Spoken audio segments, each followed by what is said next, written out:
the league with a mid squad of 21, 25. His game now and Kevin De Bruyne. What's how BBA and send him so push Bernardo Silva to the right. Now say oh my Jack Green is about left. Now my Ellen Alanda bear anymore general. Dear no team the lucky recovery, closing the space, quick in transition, controlling proceedings. Oh, orchestrated BBA City a winning now. Until Man United only need to be strategic and be more defensive and be more organized. I'm saying no more team here City team so. Adeba akwa game say ya na abehwe say kakoyo two teams say na say fan house every player will be given the best. Because Man United so much team title we are at least for the first time in many years almost so team in the two titles. So it is not just a matter of stopping Manchester City from equaling their treble in 99, but almost second trophy for the season. A crab narrating how bet me a room so only City team you stop one. You know one. Or you're limited because Lisandro Martinez is not available. But the Franco Di Kakai. So share the last game on boy against Manchester City. Line up on the bar who say look show a central defense. You know ball. Everything Haggett. She say now who players who Maguire who leader of four. I didn't know also look show. A central defense. But you know Obi Lisandro Martinez performance this season. But there's one player at the back line of Man United also pitched the game to the very top this season. Hey, look show. Le Modibo so any. Into the first game against Man City no obey no. What say o the nebo central defensive alongside the experienced Rafael Varane. At least per that last game you are sure so beat me here Jumani the amount. It is not easy to play Erling Haaland out. His movement, ni positional sense and you know are very smart. Into who deal with him now deal very very well. Musa Rafael Varane deal with better striker than this player. But you know and Niema Wababe you Premier League in this season, no, and man who a you. Oh, we are no. So the look shop central defense, then obviously Taria Malaysia will be on the left. At least you are good to go. Now the Bisaka bar right because Diego Dalot the open and him he's not on form because of his injuries. Until Obama Abrante Fen Bisaka must stay. Now only Jagrelish their boss or even come from more. Oh, we are. There's another decision to make in midfield. Oh, call for a diamond. Oh, call for three. And I said, oh, call for two pivot. Ah, the best stop with the 3-man midfield triangular build Pep Guardiola's midfield. Casemiro is a sure bet. But a Juma Ben had the Bema Casemiro. So what are Man U games now? Casemiro doesn't play like the Casemiro of Real Madrid now. There be a original Cruz. Any model chechi. Now all share say all city binds the opponent neighbor as a midfield enforcer and making sure he disrupt and destroy the opponent play. There be say Osa the pass na kind of game now. So sometimes he play as boss to boss. Until you no look pass now or the man and look at the last pass to Rashford team area against Manchester City. You cannot trust Casemiro. Say more said there all against Fulham. Almost the all against Brentford and that's Newcastle United. No, he need to stay and prevent the attacking play of Manchester City. Nonsense keep a check on the long range, the passes of Kevin De Bruyne. So you Casemiro we are whenever. So call for Eriksen there, not just why I already say toe to toe with Manchester City. No, I already say you are going to open up and close spaces and also Diabo said the Manchester City bebona. But the moment you go in for Fred, it implies that you are going for another midfielder who is combative and ready to release the balls to the attackers so quickly. But with Eriksen for obeba for control, obeba for passing, and you know, on risky ball, baby, so the man 10 there be because also be now toe to toe with Rodri and Ike Gundogan. But for me, because it is Manchester City, I'm Eriksen Hanger, I will go in for Fred. Jadon Sancho, on the Baba the trump card then now. Quick counter-attacking play on the right. No, Babe make sure say because Antonio is not likely to start because of his injuries. And Sancho will be on the right. Bruno Jibona the obetimi answer City for no there umpo possession on Bebache into Omobo Manima. Quick feet on the right. Well, non crop up Osima Aduonu, Pepe Kessben 3.3 live on Kessben television. Yɛde midfield action no ɛna ɛbrɛ baabi a wobia mu obia akye yɛkyia mo mobia kwaba ɛba ɛnanɔpɛ program yi ɛso donko na bidafo apagya mu na fe breaking news abidafo nso aba betrase na de ohubia no ɔmode abrɛ mo mmakwaba Ipamcho OT and can live and so one cry. Kessben 92.9, DSTV channel 364, Go TV channel no 121 and now unsa ebeka so Facebook and the YouTube now unsa ebeka live and so Ipamcho digital television piano unsa ebeka sanso and a multi TV decoder no and so unsa ebeka Kessben television Tony Montana Trance Yankwe Robo no de brain foreign stories no kakran sana de aka nyina so kwa Mickey e de aye afisem or the latest efa transfer stories ho ebebre ene anopay edoso iye papa na players no p omo etu aye hurricane efo se omfa nani enkyere baby players be ya na hin na omo se hurricane emfa nani enkyere AC Milan players no enso bu afuye papa stars na ewo mu no enya sem kitu akra pamcho de benti na sa bufuyi abasa players enso emu ibewura clubs no bi emu na yakohwe de ekopa hifo and last minute omo fa chire afa nkofo players omo target omo se omo no mbe sign omo de akọ omo teams ahodo enso emu WBC Bamcho enye ngwangwakra se ombetimi a confirm fight bi na ebetima baso nkofo ehwe ni mo sa fight ni be baso WBC ebetimi a confirm sa fight no Tony Simintwen ono ankasa e details nyina enso bebrain obewura Roland Garros tennis akensi eno so ekoso ewo France mem Emano Onsjabe of Tunisia Coco Golf America omo a qualify omo echo quarterfinals remember no ahifo eneka eye Djokovic omo nya no echo quarterfinals ne mun sensem yabobwa no ayede ebremu Oliver Holt Edin Sembi Atuja say omo friend combine 11 or did ye ababonte Manchester United team na omo eji trouble 1999 omo ene Manchester City team ye likely so must be me agi treble no amanfo omo combine 11 abrantie Oliver Holt enso de ne de ababonten o say Man City players no emu be 4 pe na asembia okan wa hatoni we de mekan na kakrabi also if you are laughing at the idea that United 1999 treble winners are equal to this City team, you are a fool. Tony, I'm saying, Oman to Sabi who are now, Memen to Sabi no. Can pay, yeah. Oman Yibian Freeman, Yanni Bibia. Yes. If you are laughing at the idea that United 1999 treble winners are equal to this City team, you are a fool. Only 4 of Pep Guardiola's side make my composite 11. Tony Eddie sa 11 now. Oliver Holt and so de hunsem abeto edwano. Oko Saudi Arabia, Crown Prince no, your friend Mohammed bin Salman, Pamcho Papa din sembi atuja. Nasema odi etuja and he say abino edi beye $20 billion. $20 billion. Ebe twitwin superstars e wo wiase nyina akọ Saudi League no emu. We any SMP and I ababa no de brem of course it was sembebre and so if local issues and so ho aye no nyina no ye de ebebrem.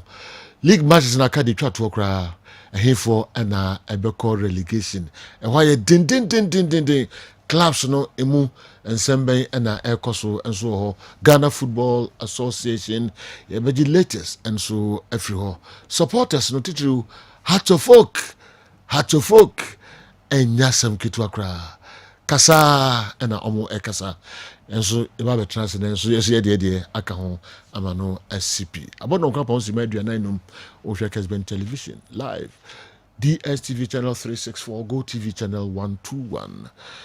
05515999933, 05515599933. And meet me afa more messages now. And of course, so the WhatsApp video. Tony Montana, Pamcho me here line for fru. Na 0244263902 no. I say okay. Boy no me who asema me nka. But still I would yen try no pay. Tony, I meant me nya pia na if you boy tina kwa mama line for fru. 0244263902 WhatsApp videos. Okay, Montana. Godfather, good morning. Camera phone. Obia o machi am comfortable ba. Just around you. Oh, doctor. Atobra. O machi am sure just I don't know. Na me Now you're comfortable, yeah. Oh. I don't Dr. know. Atobra so the I don't know. Onena. Me name so any kind of tiwa. Oh, this was so Say asman o me ho so I don't know. Also assessor. Also a born again Atobra. Ba onye careful. Daddy bi twa daddy. So at the make a okay. Pani and open you. Debbie. What's that? Insider. You're very careful. Okay. Montana Mamincho, dear Neko. CP award winner.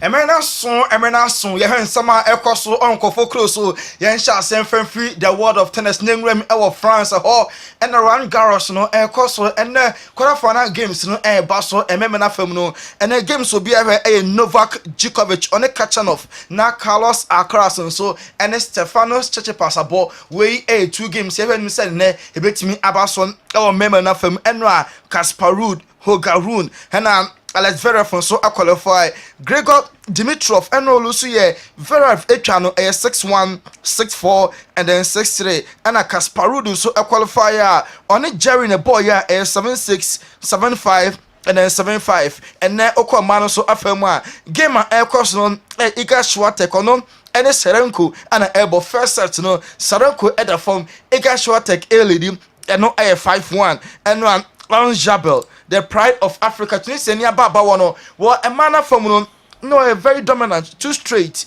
6-3 and then 6-1. And no, ye para, Efremum, Mancha Yehe, a ye Coco Golf. So, while we're there, or tennis game minimum. Now, on name Shalendalov and a boy, or Chase Shalendalov, a channel, and no, yes, 7-5 and then 6-2. Now, Coco Golf, I qualify on Iga Swiatek, Ebebo, a likely say quarterfinal game, no, I'm and Asia Coco Golf or qualify no what the kakra Eddie Tuja or France a hot and a French Open no koso yentino.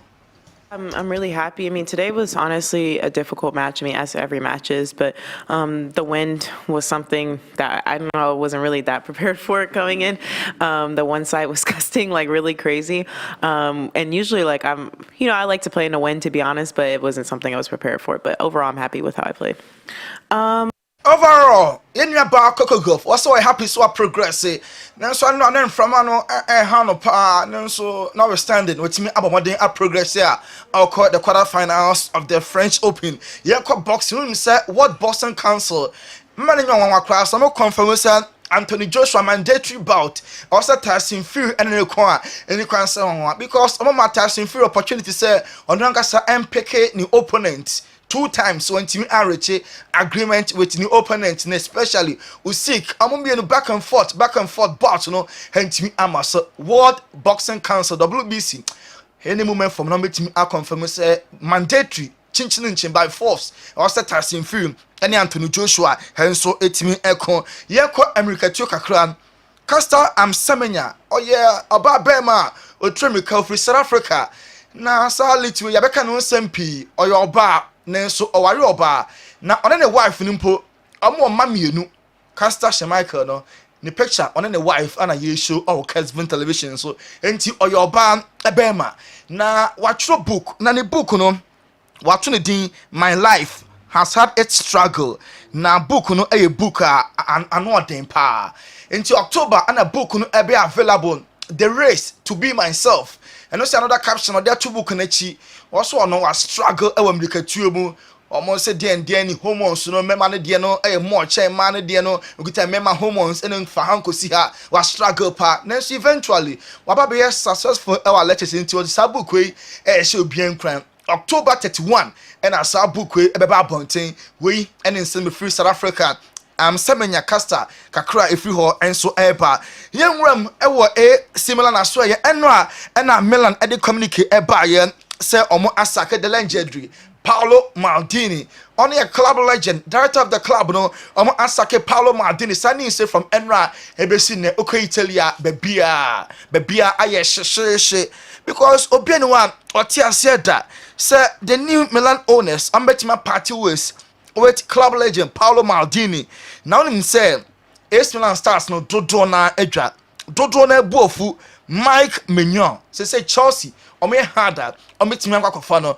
Milan goalkeeper ni buofu Theo Hernandez are considering the future. Na Rafael Leao o se no contract last week or extend ye no na konimpa se ka Paolo Maldini penifo be sakena debi. And kono so extend the stay with AC Milan. Enti plus ne dem more Omanya happy obia epe exit ewo similar because omom asake the legendary Paolo Maldini nano and Antonio Cassano very controversial say you are retired footballer boy and so many of the Italian clubs not same AC Milan omo owners just papa friend say I'm Cardinelli papa ne de say be ensem pa and odi just America for no oton team ma omo a omo ne bo ho hwio omo ba na sebi nsem nkwa no mudi ade we ye omo ye nyansa ban eniwom se Paolo Maldini a ono ehwe oye in charge a whole director na masake no enti ase bia ni ho a ewo sa ade we mu nti wo team ema American for no so mo enye new owners a na omasan because omonim football ho he we Milan ne kakra efi ho eba Inter Milan enra omo open training session e course so ahead of Nyame Adoma Saturday at Attack Stadium ho Inter Milan and Man City ebo Istanbul no Champions League final after training session no that's what Dumfries Okasaye and also omo hweye Man City against Man United or English FA Cup no Man City team no omo ye the best in the world. Omukita good attackers, midfielders so anya very bad. Match we air matcher, I'm not doing pa. Then so Inter ebe try na oma win sa trophy. Ninte Danzel Dumfries. What we have to do and what we will do, you will see, of course, in the game. This is our game plan, of course. But now you saw also in the FA Cup final that they have a very good midfield. Gundogan with 2 goals. But the main focus is on ourselves because this is where we have influence on, and this is the main. This is what we are focusing on. And this week we're gonna prepare us as good as possible for Manchester City. We Danzel Dumfries, so no for Netherlands, Obama Inter head of Saturday finals against Man City. No, the message no Henrik Mkhitaryan, midfielder, Emma Inter Milan, and I'll say when you break trophy we can be see Inter for GSC. And to help to play this game.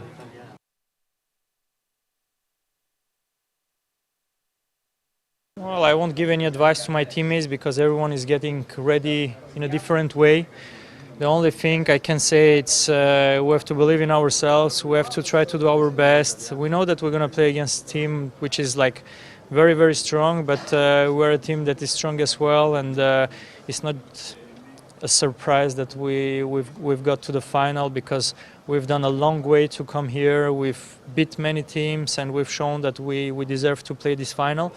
At the end of the day, Inter Milan almost deserve it. Almost have at some finals because almost on their way to the finals.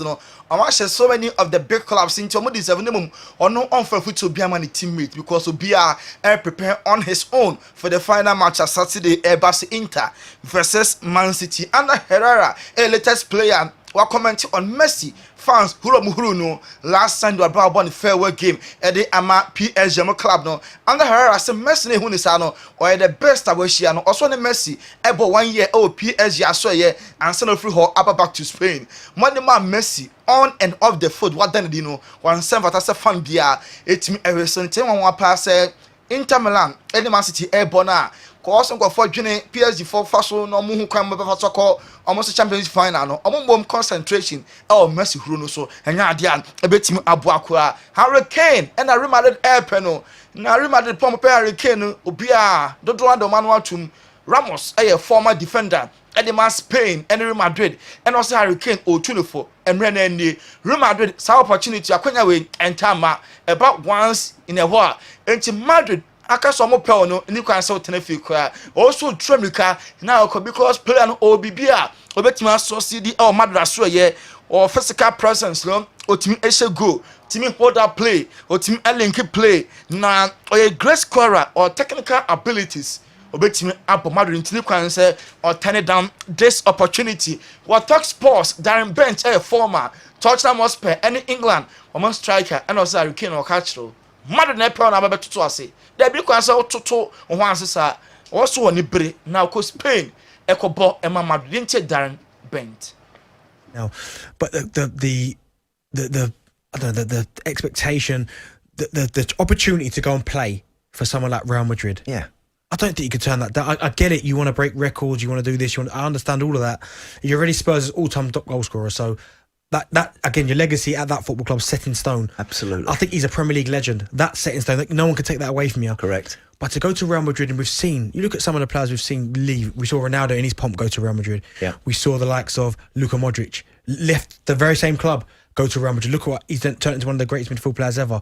We've seen Bale turn himself into an absolute icon by going to Real Madrid.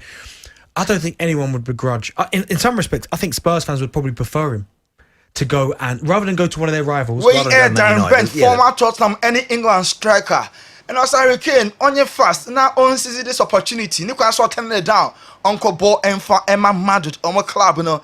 Ro Ferdinand never Benzema, but so they say Benzema was signing Eddie Ama Al Ittihad. It was Saudi Arabia. Now Sika watching 200 million euros a year. Sikano Sika annual dempa. Benzema and Ferdinand Bono Abaso. Or see a kind of manaya in recent years. More than one was Benzema. Yinti Ferdinand. As well as him being a top player, it was the other part. While Ronaldo was there, he quickly realised that for me to get Champions League trophies medals under my belt quicker and a lot, I've got to let this man be the star. That's and he just sacrificed parts of his game. That's why Rooney's the top dog for me as well. Because he just said, you know what, cool, man, you have the spotlight for a bit. My time will come. And he done that. But Benzema, I would say for me, is the most complete. He'll be my number one pick. Suarez was a top player, don't get me wrong. His time at Barca was a joke. I have a question for you. Ferdinand on Benzema. Also Suarez, about Liverpool, call Barcelona on your bad. But in recent years, he can't out and out striker player or a striker. Otimi Saba, Nechibama play, Bibia Koswa, Benzema. And also Saudi League, Nidia. Say, Omoba, a bed in some offer, no, Obetimi Akanu, Umusu Tikra. Because Sikano ever so even Messi simple and your bass of a 1 year, the Amabas no Saudi Arabia and car and say Saudi on Pom the Sikaba, one chum Hobeko, Yenti Ferdinand. Do you reckon he goes back then? Do you reckon he goes back? If financially they can do it and they can find a way, Messi goes there because the Saudi trip is going to be there no matter what for Messi. So another year here doesn't scrap what he can do in Saudi. And the Saudi, like if I'm a player now, if I'm Karim Benzema and I get offered a year at that age, or a Messi a year at these clubs, 2-3 mil a week. I'm just saying, listen, man. If they're £200 million there today, is it tax free? Give me another year. Yep, give me another year. I'm coming. I understand why Benzema's dug up and gone. Of course, and said, "No, I've got to go." Ballon d'Or winner. I'm going. Wait, Ferdinand, and also to Benzema said, "Yenti, I will do Saudi." Now Saudi, I'm this Saudi caneba. Won't me and can know Benzema the contract no valid till 2025. Name or additional 1 year over to me activity. What kind of salary? And then the commercials deals BBR everything edu 200 million euros way. Any latest Fabrizio Romano transfer expert no it is that time here remember no ye gini di cracha your partners oka na ya because NC Santa Fabrizio Romano on Benzema latest no now them say Barca Japan na Barca nam kwa so moko Japan no pa ye be show your players no or more enjoy panty flights ni money na te say obi bedroom no te say obi hall players no and enjoy e play mo no nti Barca flights am amele kwa nti Javi na wa bia kakra na te say o jojo no ho we kwan Barca fa so a edu Japan bebo against Vesa Kobe and then friendly game Barca next the club no and Barca eno mo enso kwakobɔ na Barca wa flight no mo nsema mpanifo no dwene ho Barca exit players be jomo kwan yate se Ansu Fati Ferran Torres Frank Kessié Eric Garcia Sergio Des and I from call loan ni bi Clement Lenglet nya no Barca consider so offer papa bia be jai amasa players no enso atimi akọ na unim say Bayern Munich Rafinha Barca Wenga no yate se Bayern Munich club Thomas Tuchel ofili ni panchi Rafinha ebetimi adwane Bayern Munich because Thomas Tuchel enso penepa yenwuam Premier League no Oliver Holt oye pundit and I say wa eyo say Man United team of 1999 omo entimi match Man City team we na say be you are a fool we en nsema Oliver Holt nso edebetu dwa ono oye ne combined 11 99 Man United team a treble any Man City team here na kwan so e wakoje treble no the combined 11 no or the only 4 Man City players and a fryer na yeah first 11 now Peter Schmeichel and of for defense no Kyle Walker John Stones Jabstam and Dennis Irwin na over other players now Beckham Roy Keane Paul Scholes Ryan Giggs Kevin De Bruyne and Ellen Haaland in Man City and only 4 now 4 now Kyle Walker John Stones na Kevin De Bruyne Ellen Haaland we any all 4 players are on name we are all combined 11 United team of 99 and the current Manchester City team no one and no so this Man City team no only 4 players per and then Kebenya Akonya I started on my United team of 1999 we ending some man Oliver Horton so the Abertudra Honemo Christian Pulisic Chelsea player waja himself Phoebe sign afuwedie ankoye amfamo no and Chelsea crew yente Christian Pulisic. A really tough season for me personally and for our team, of course, at a club level. So for me, it's just about coming in here and having a fresh start and being able to be a part of a team that hopefully can come out and win some games. So I'm really excited to be here and just to get some minutes on the field and just get back to being that confident player that I know I can be and just. We Christian Pulisic US I'm prepare for I'm the Mexico game no and also Chelsea 1 minutes bad season for no any club no now about US no I be pray for minutes kakra because ball no now at club level now share that and so enya be more Chelsea person we just 4 players corner 4 players including Hakim Ziyech now appearance for Chelsea 107 now only 14 goals 13 assists no team aye Chelsea person mo tono na ofuro mo wage bill no so call Christian Pulisic so omo beja na kwan him ono so atimi akọ Lukaku loan deal na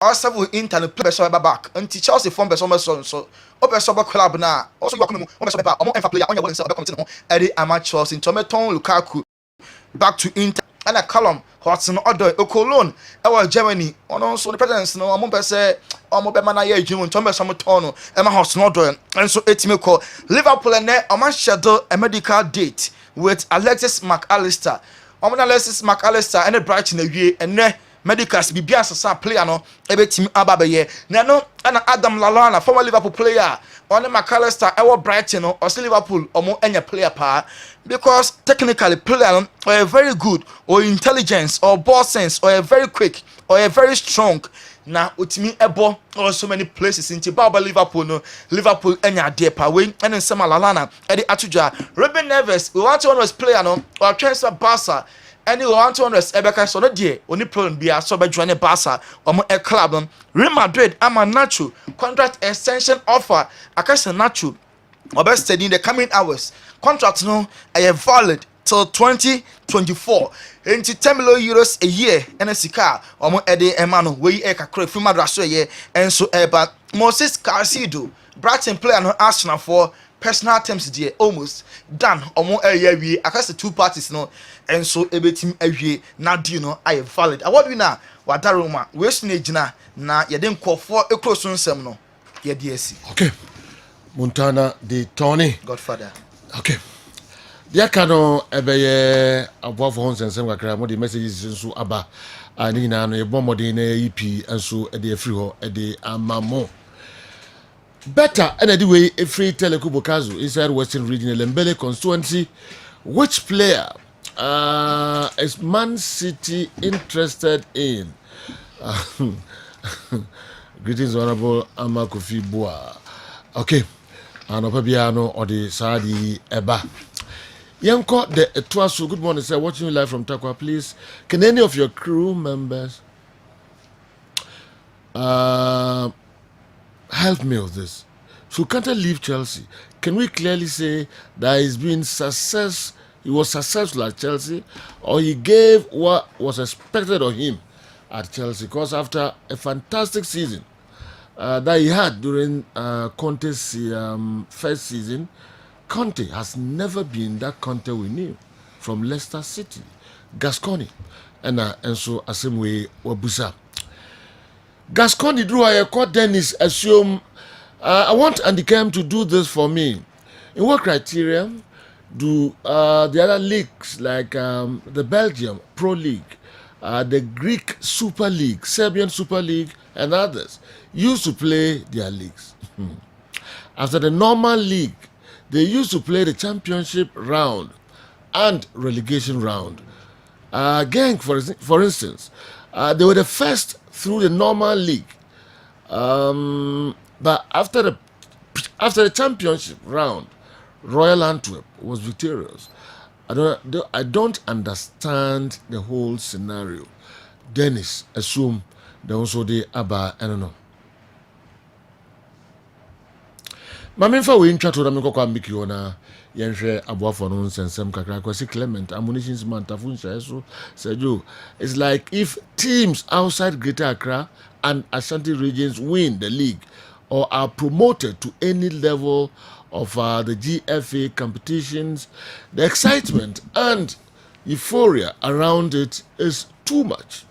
Looking at what was going on around social media, etc., I don't feel it when teams in Ashanti and Greater Accra regions win the league or it's promoted to any levels in Ghana football. Mickey, what general? Anopeye kakra. Nyame adom. Sir. Okay. Maybe I find. Maybe I be what? Amen. Okay. Na ya na wa hwe ho so ye. Amen. Keka wa no doso. No de sa no man me ya na ba. No crepa. Beto so da wa no pe na me wira ho kakra. Yeah. Na juno overeating so to me this animal. Of course. Overeating. The game doso. Dabi. Eno ase ndi hwe. Eno me no yedi de. Anyway. So Kofi na mini wachi. Oh, me kwa so nko pe bibi kakra. Na peso ba oni loso. Nyama bebrebe de mu. We ni nyina na mboto so down. We ni nyina nsa waka so yare dia. So we no ba ya. We no ya jere. Antira me kwa membe se meka. Go be 10 minutes after say we dey sisi oni nyina na do to say. Nipa no de. La no palme so de mu be se. Oh. Na my day. Ija 41 o nipa nyam kwada. Na message na de bra me no anajo no na my day. O say na my day. So there's why I'm there. 125 message na send my day. Oh, just me Felice me come out with okay. Na me send 125. Yeah. Me fa phone me bi anye. Na se kick wa jache me. Juju za word na ma wana me to what I'm da say. Na mo to eto me no. Me za tikitu na me say dey be ko. Tikitu dey be so be tiki blue me so. Tiki blue no. Tata madda fa. We chifutro. Kokra. Do atena mo kombe. African origin travels and sports tourism. African origin travel sports and tourism. The can try your number. No, your number in you 0544322112 0544322112 0544322113. Juma ye dinye. The answer or passport or birth certificate and our Ghana card. Yedubeko Morocco, Africa under 23 African Cup of Nations eba bekoso no yedubeko bi our Rabat. Na de ohia ne se our passport, our birth certificate, na ukuta Ghana card. Only problem or visa application support or visa fee or accommodation or transportation and flight. Yene beye a day amount. And nunti and was offer African origin travels and sports tourism. Our number we so 0544 322 113. And that's how you'll be able to Colombia, Nicaragua, United Kingdom, France, Germany, Italy, and that's Spain. The years of Freyen, Aquintiono, Yadobako Amawano, we need Etimia GA Papa, Sir Franco Media Institute, Sir Franco Media Institute, Aya Biaya Okwa, Nimdie, or Radio Jumemu, was Sabetima Canina, your number near 0557 853 853 0557 853 853. Camera handling yebetro ekwe faso so camera yedi twade yebetro video editing MCR directing any post production okose Franco Media Institute sanim diewe wonsa ebetimi aka eno kodan chen wo yo bia beso sports presentation commentary news gathering casting and nasa music yebetro music no yetro music ni wi a na tro kwa betima faso no bomb music no no ba be DJ eno kodanche program hosting marketing and event promotion ni nyina no kose Franco Media Institute Jumedie no kose make say kwanya edahom so we are yebepe attachment ediamao your hostel facility and so I want in tentem bantama High Street and your number is 057 853 853. From number way so yabejo so Newart Scientific Clinic and Diagnostic Services. Dr. Nimo ni Jumedia wodini. Dr. Nimo babuau amonum pampano ayesham. Obi a 77 peduasa wenum bon. Dr. Nimo ebabuau wenum ebesham. Anaso bia uya babesia o womb problem. I want ember. Kwa men obefa so aboa ama wo na timi aba gisa Dr. Nimo na abehwehwe ne kira kwan wo ye bema obema no enye adwuma ye bibinti na bema no enye adwuma ye Dr. Nimo beboa ama bema no aye adwuma ye amwetimi anyem oba apart from no so pa wo ana so oba wo womb problem obi a wo fibroid or liver problem, or kidney problem, or typhoid. Fanina Koma Dr. Nimo of Newart Scientific Clinic and Diagnostic Services. In crime, Yaya Juma, Yawada, and Kodru Memenda, 7:30 a.m. to 6 p.m. Kumasi, Ajuada, and Kodru Memenda, 7:30 a.m. to 6:30 p.m. Atonsu, Monaco Junction, Yane Adansu Rabangano, Edin Shenimu, in crime. Inside Fotorama, our circle, your Bangor Police Station, your NS Chemist in the Dinshe anymore. Your number is 0244 087 687 0244 087 687. Yari bia how biano, mentana to so. Fakoda, Dr. Nimo of Newart Scientific Clinic, na omboao. Gentleman Dental Clinic, aye bia yes, sinwo juma. A sinwo juma and ye. And nunti so we obia what's the problem bia Fakoma Gentleman Dental Clinic na yemboa obia wonya kan kwanhia wo sino etu obia oseni so obu wo pantan problem o de ba ye be fix ye ma your machines papa wa ye di aye adwuma awo yaso ye obia wo sino anhihye ye esisi baby rough ye be show braces ama sino a straighty e de ma wo sino aye yellow anase aye brown obeso senior white ye be polish you teeth na ma ama se no aye white e de ma ye scaling ye polishing and so awe ya so ye obeso she gold o she silver e was so a ye Gentleman Dental Clinic and was so by ya so ye your number is 0598 731 823 0598 731 823. Yawa Bepot Junction traffic light na sepe enkra ye wonungwa C5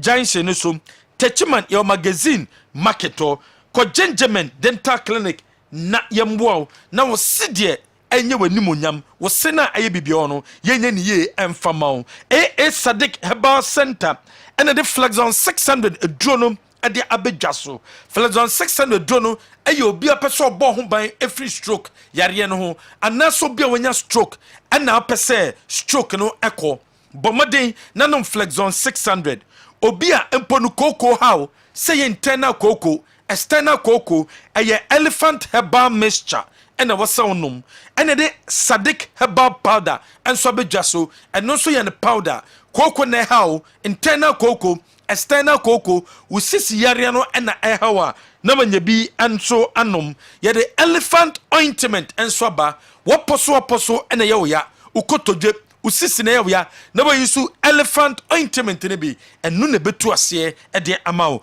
opemu nchemu bi a AA Sadiq ne number nie 0244 153 511 0244 153 511 and that's 0244 750 510. Digital Age Travel and Tour. Digital Age Travel and Tour.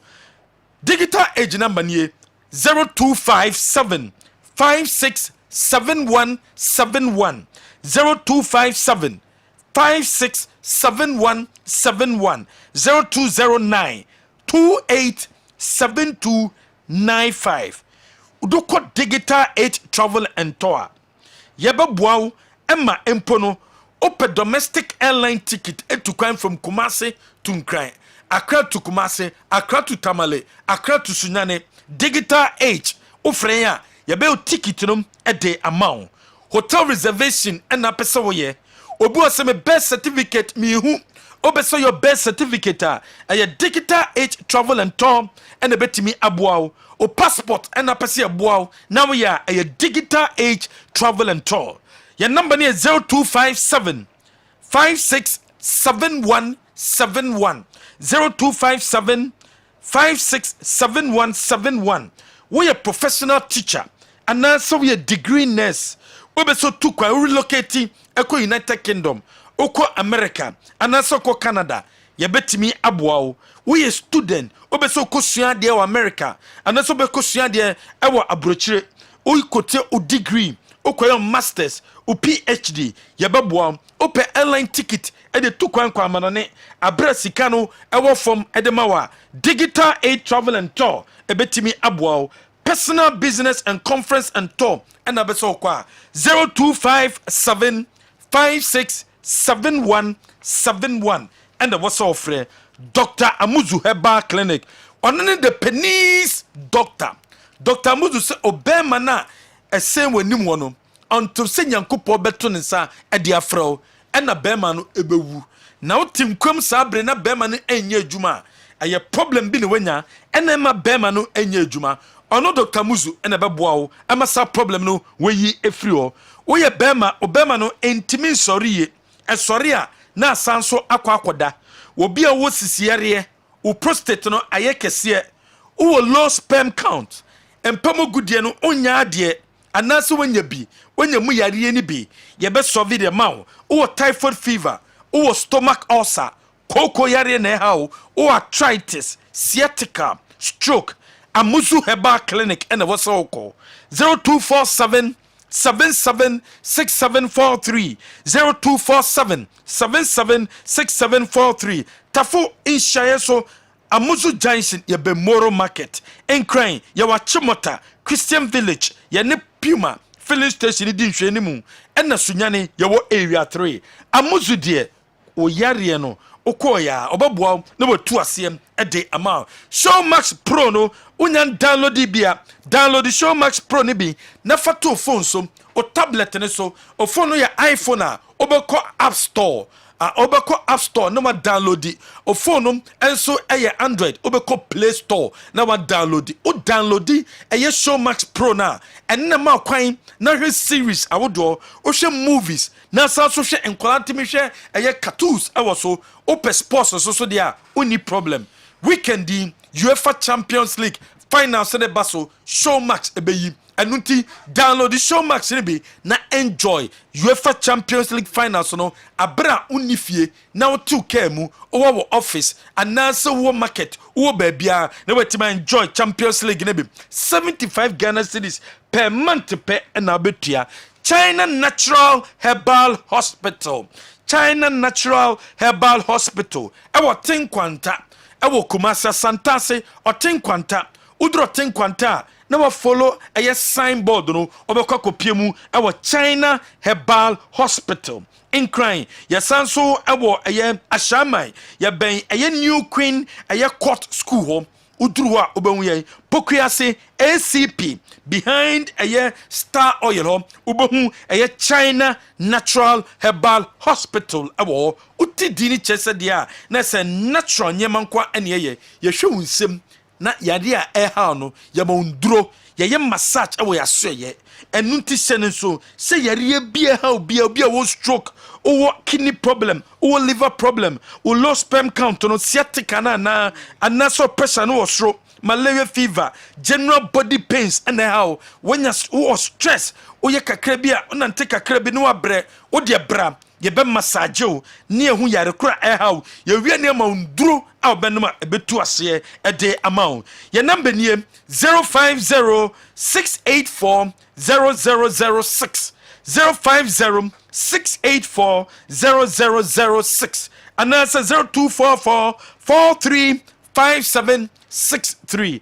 China Natural Herbal Hospital ye miemia unsem emiemia unnemu ene unipeduenemu ema yare krona ha no ye tu ase e de amount wo phone na ya ji wo kejetia no o phone na ahwe from ema screen no abono o pe phone ato a sika wan den menti sika boom enkoto phone kohwehwe B-box wo mechira kwan wo me de Samsung phone no ebema na betua ebi na fedia ka no wo tua ne kakrakra eye B-box Ghana ena ye san hihye we pe B-box Ghana e number nie 0542 838066 0542 838066 wofre B-boxer ye de phone be ma no wetua ne kakrakra dio hia ne Ghana card pe ena de beba Charistic Ventures e de Zahara Man Capsules aba aya bema wadro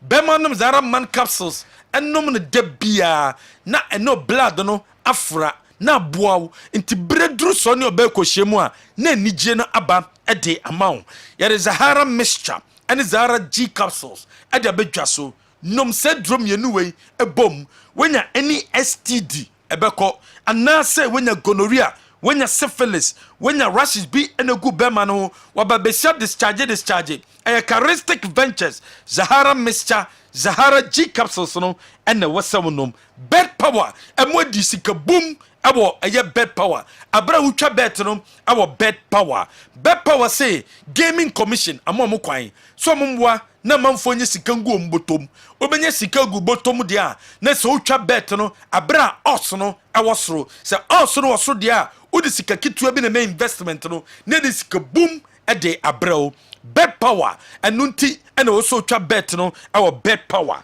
ye os no awosoro your cash out no so easy sanso na pay out no so fast your amazing casino games and so 1 Ghana pesos per ebumwetimedi 1 million Ghana cedis your 500% winning bonus and so our yaseye enunti ena wase utwa bet no our bet power twa bet no bet power na udia ubedi sika boom enunti ena woso twa ewo ho ucha bet power no na boa ma Ghana Premier League no eno so etima akoso fruit juice herbal mixture immune system booster immune system no wo besa mo de bemu a fruit juice herbal mixture ena wasam nom ebe boost immune system no asanso active food supplement e de amount enunti kopebito nanom giseko ko ena de beso nsuo mu 250 ml na wachemu miensa na dia som ko na wanom no the last thing abenum ansa na wakwa akoda enu ni fruit juice herbal mixture numbi na beboa ye papa ye de vegetables mo ahoden na fruits mo ahoden ene atwe ene de fruit juice herbal mixture ye number no 0244 514 507 any disease bia onum bia ebeboa e fighting a low sperm count a bomb of fibroid ne ko obi a opa wo obi a wo headache o pressure no wosro wo stomach ulcer wo body pains ni nyina beko e dia mawa adwoada ene eye benada ukuada ni fie de bia la vicus hotel eno koda nchen yawa de bia so bra eye golden for when chere yaso ye ho enso Fox FM inche ho Jubilee Park ho your number is 0244 514 507. We are SME business owner. Not so business no SME no chese eye small eye scale and asa we adwuma ketwa bi adwuma nkuru bi na wo ye enu nti opese adwuma ketwa na wo ye no etimi ekese e de ma wo sebia wo bie school bi wo hospital bi anasa sorry anasa club bi association bi wo ye bodua adwuma bi enu ase obekwa we CBG for no akọ bie eye CBG business plus account ni bi uko bie CBG business plus account ni bia uye yo muano no yekuta 114 branches our Ghana ha your interest rate ni ye your access to checkbook ebema access to checkbook USSD banking local and international card yebema internet banking CBG mobile app no utifie now your transactions awodo CBG and ne banga e wo so hwehwe mo echira kwan Totina 74 eye T74 e droway na wasawonom wonum T74 de akoye edemanie e boost immune system no ama hodi bem amodi bem wie a na chese yare e woni peduom no a making corrections na fe yare bi e pese ba ni peduom bia no abon ho ban e de free yare djumedi a eye T74 e dia no eno nti wo cancer or chest pain, or kidney problem, liver problem, lungs problem, heart problem, and now say pressure no so, or sugar level no so, or prostate no, a yekesia, or any chronic disease be, and now say or white, or gonorrhea, or syphilis, and now say crobia tohu, a good 2 years in here, 3 years in here, a chroninku, and woo, Bomadane, na competi 74, nanum 0246 073 498. Number way and what's our frame. Franco Trading Enterprise. Franco Trading Enterprise. Yeton Nokia phones. Yeton Samsung phones. Yeton iPhones. Smart television ranging from 32 inches to 55 inches. Tabletop fridges. Franco air conditions. And a pebiato. And also CCTV cameras. Betimi e monitor video anytime baby wobia o phone so baby bia wobia no wo beti sound if your sound bibia bebem e de ma e ye weatherproof insuo bo insuo to ewia bo uni problem e ye reliable upebia to a ye Franco Trading Enterprise and whatsa woko Kumasi ye ben ejaba Kumasi ye ben challenge bush shop Kumasi ye ben eye edum melcom Kumasi ye ben Kofo clinic sanso and ye wo Kejetia branch Franco Trading Enterprise there nyema papa nko na benya ato aike heba clinic ayaresafie ejuso Zongo Junction ejuso Zongo Junction and ye wo 0530 721 165 0530 721 165. You treat bones, nerves, and wounds. Dompeni kasema juma and ye ukoto deno wo problem wom o shoulder no wo problem wom o hip no wo problem wom o sisi yare no o elbow no o neck no anase empo no when you broken akla bi wa no o ko sisi esinem ontimi nante Fako I care Herbal Clinic. Nerves conditions, no, ebiti when you stroke, or sciatica, and answer blood and circulatory, and no so baby a kuro and a ton for bear so many years near I care and a wasako. Yet the paroni bum abam when you stroke, or siciaria, joint pains, rheumatism, body pains, headache, paroni bum and a babuau, hapati when you stress. And I say, sugar level no how, and I saw pressure no I was through hapati and I was sound. I care Herbal Clinic, I receive a Joso Zongo Junction. Your number is 0530 721 165. Apple cider vinegar capsules. I capsules, sir. I was someone wonom apple cider vinegar capsules na ko nipadua nim a oba timinom bema timinom ebo ma skin no kokko tuntuma tuntum esanso bo boost immune system no esanso bo regulate waduane die enye aduane anopa wadi wonya breakfast bi di enchei non du krenya mboy oso kondo aduane foforo dumie no bebo na osampa aduane adi na aduane nko na wudi dabi regulate waduane die no onom apple cider vinegar capsules na regulate waduane die no ma esanso bo ama digestion take place wudi aduane kogu yemu a setienie na aduane no digest dabi nom apple cider vinegar no ekogu yempe ebeyam ediamam 0509911989 yewo Unity House Bantuma High Street Kessben Pharmacy oni biya udura obehuyen Ronaldo Virginia da romanti and the picture of the day no ye de airban ye chow 30 Ghana cedis airtime 30 Ghana cedis momo abra Ronaldo our America memu siem fancho abrante ben ena wachoke eda form no ayede aro yede sign bia to na pampem no oni abrante na fa ni din koto ye Twitter handle account no Kessben media wo de koto a na utwa ye be ma 30 Ghana cedis airtime data momo kanisa heba mixture kanisa heba mixture eboama blood circulate eboa ema mpemo gudia wonya ade no obo homoden eboama prostate na eye kese no eye niye edemawo aya no babesia wasewo kekawo emesutwa edemawo wenya white wenya gonorrhea wenya syphilis wo menses no emaye about pain ebakran so a enche 1 day 2 days na esu atwa wo problem no anase babakran na clote unum kanisa heba mixture problem ne beko edemawo usisi area no problem ne beko a eye kanisa heba mixture for ni chetachiman kanisa ba shop na kopa bito eduro no ye duropa enu ntinumbi na mboa any herbal shop bia obeko bia no obetimenya bia to ya number na 0247 887436 0247887436 what you about pardon divine hope herbal center and the abedwa so eboa sisiare wo ba obemo usisi no enwa na de nante enwa na de turumika enwa na de ibu atopa enwa na de bibia sisie no problem bemu a hadwene wo twa ba pada no e de massa problems we nyina no akodi ama STD bia wenya white wenya gonorrhea wenya syphilis wenya koko yare no asobenom wo twa ba pada ni bi na etuase enso ede ama the one and only general. Okay. Kwa Mickey. Oh general, general. So nim sem Philipa. Unim. Minim na duru bia na twi kakra. Oh se nipa ana trust number form. Nipa de. Unya 100%. Duru bia na say la na do so life mu. But so nim se nipa de boni bataya ho. Boni no bebre ani da ho. Oh Debbie. Yeah. Boni de batani pa on to. When you win here. Bi o boni ana de acha no. O de boni bata ba bia. They know picture na de to so abrante na de line ato no so. Aha. Hey, nipa dia nipa se so. For win na bra na. Why? Oh, wa kwa na ti tachima ho. Enti boni dia.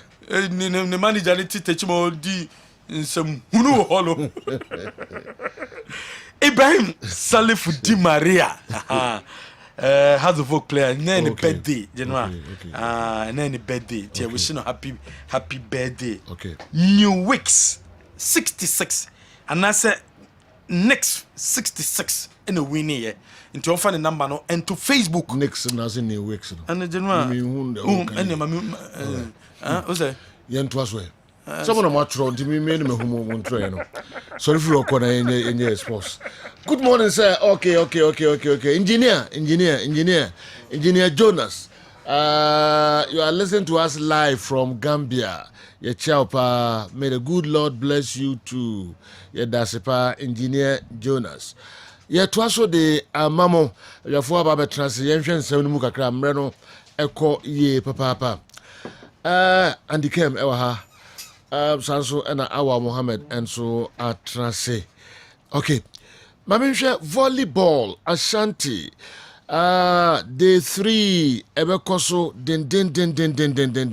Nyame yaduma meminda and day 3 no Ebe Shase and Ebekoso 10th June Supreme Volleyball Club omoni Net Wave ena ebebo Secheman ene Ashanti Gold ena ebeshia Kessben Volleyball Club omoso ene Blue Gold ena edebe taiso ave Holy Fingers VC omo ene Hammer Arms VC ena enso edi beshisha so den Spikers Volleyball Club omni Amstead Volleyball Club ena ebeshia na ve St. Peters VC almost any Royals Volleyball Club ena edi ebe taiso volleyball mo amoni ji hono enyasem kitu akra omukọ na sa titro mo amuni mboro ne da na koso reji hono na bi Mr.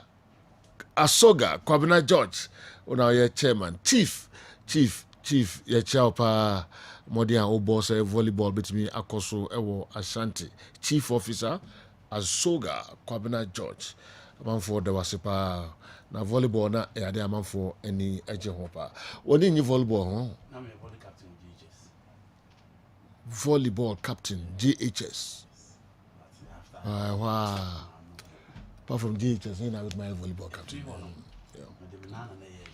okay una no so na de ko hu police station wono teni me nu nyina na de ko kira de na ade kire no so no e obo ani mo mwa because can say na fe na conference MP about it I mean chaso okay unja de obo ani all right and then some people our Mohammed story back our now me interested pa Mohammed bin Salman MBS also say Crown Prince yeah was he Saudi Arabia was he injected $20 billion in the league no to attract superstars to make sure some be improve league no I'm be share clubs no mukina I see now omo na the best support clubs and omo the best boy club omo the best boy omo say and say clubs no government ne own clubs no mean say government in only club your various clubs but omo the be share league no mukina that support clubs through sponsorship. Okay. Said the clubs no be nyesika. Etimi purchase all these superstars. Oh, okay. Dey be Ghana ha nanka Ghana ban. Na kukuru sika kakraka. E de ama Premier Division clubs no. Say omomfa nko wiase afa na nya be ombe ko bi ombenya superstars. Ama Ghana Premier League no apega no. Omone. Na Saudi League na chance no. Saudi government. A chance. So sika omode akofa Karim Benzema. Al Ittihad.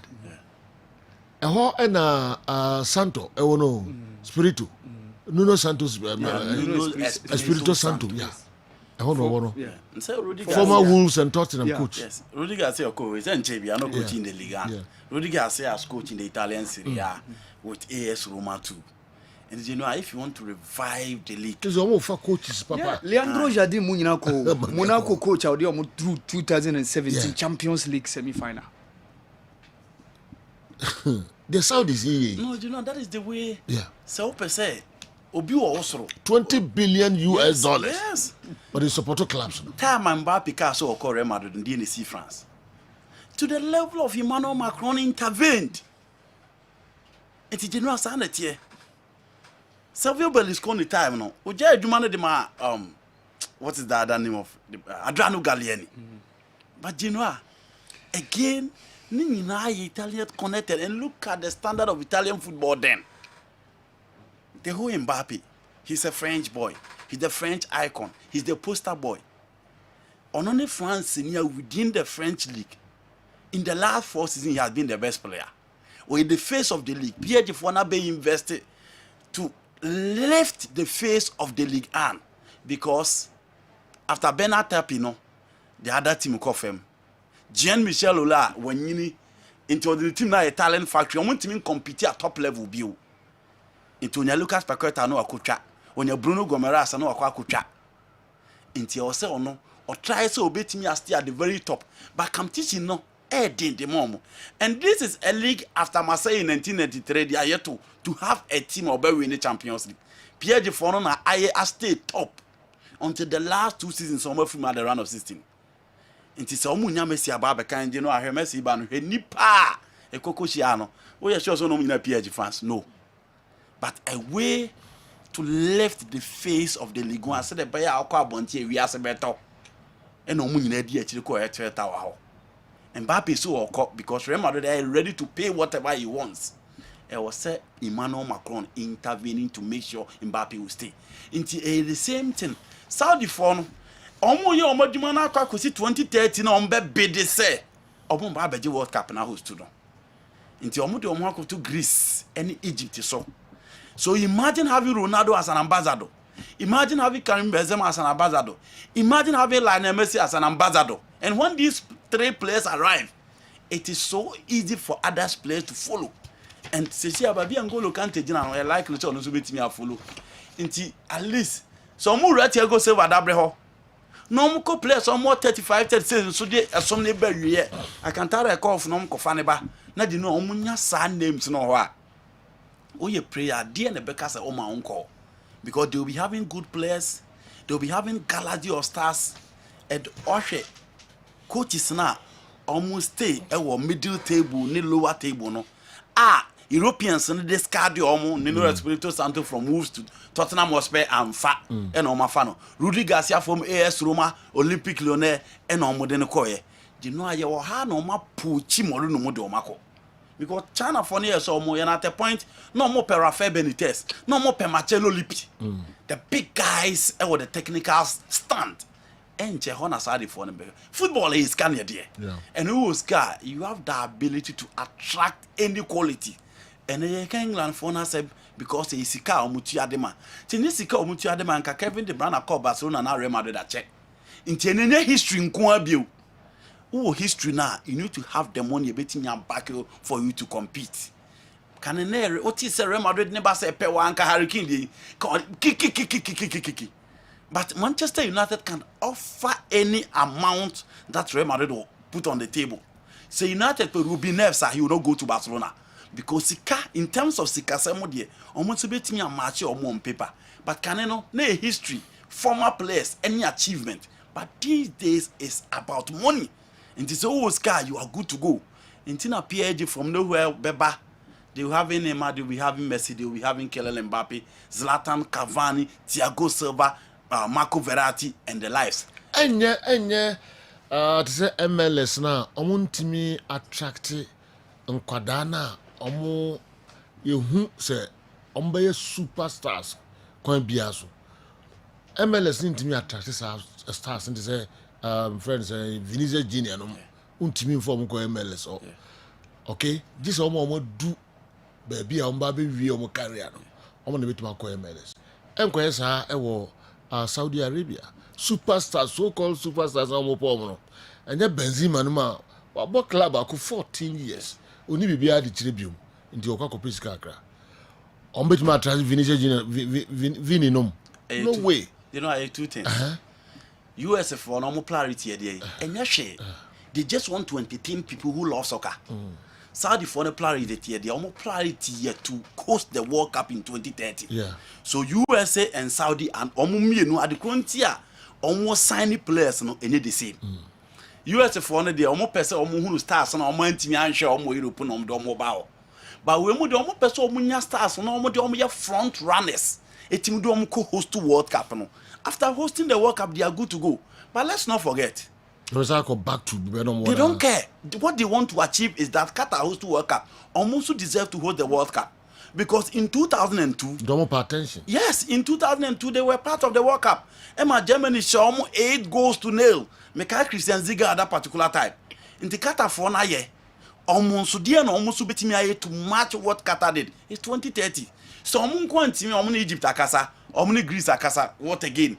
Egypt were enough to host that tournament.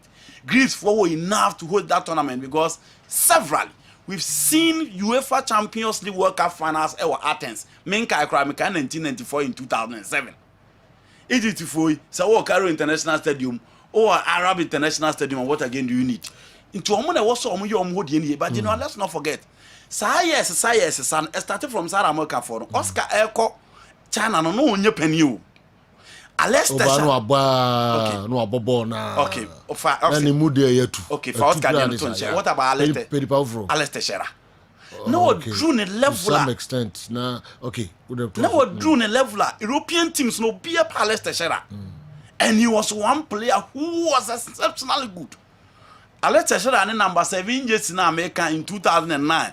World Cup in Ghana G and against Brazil, they don't share 7 years in America. I said, look at that player.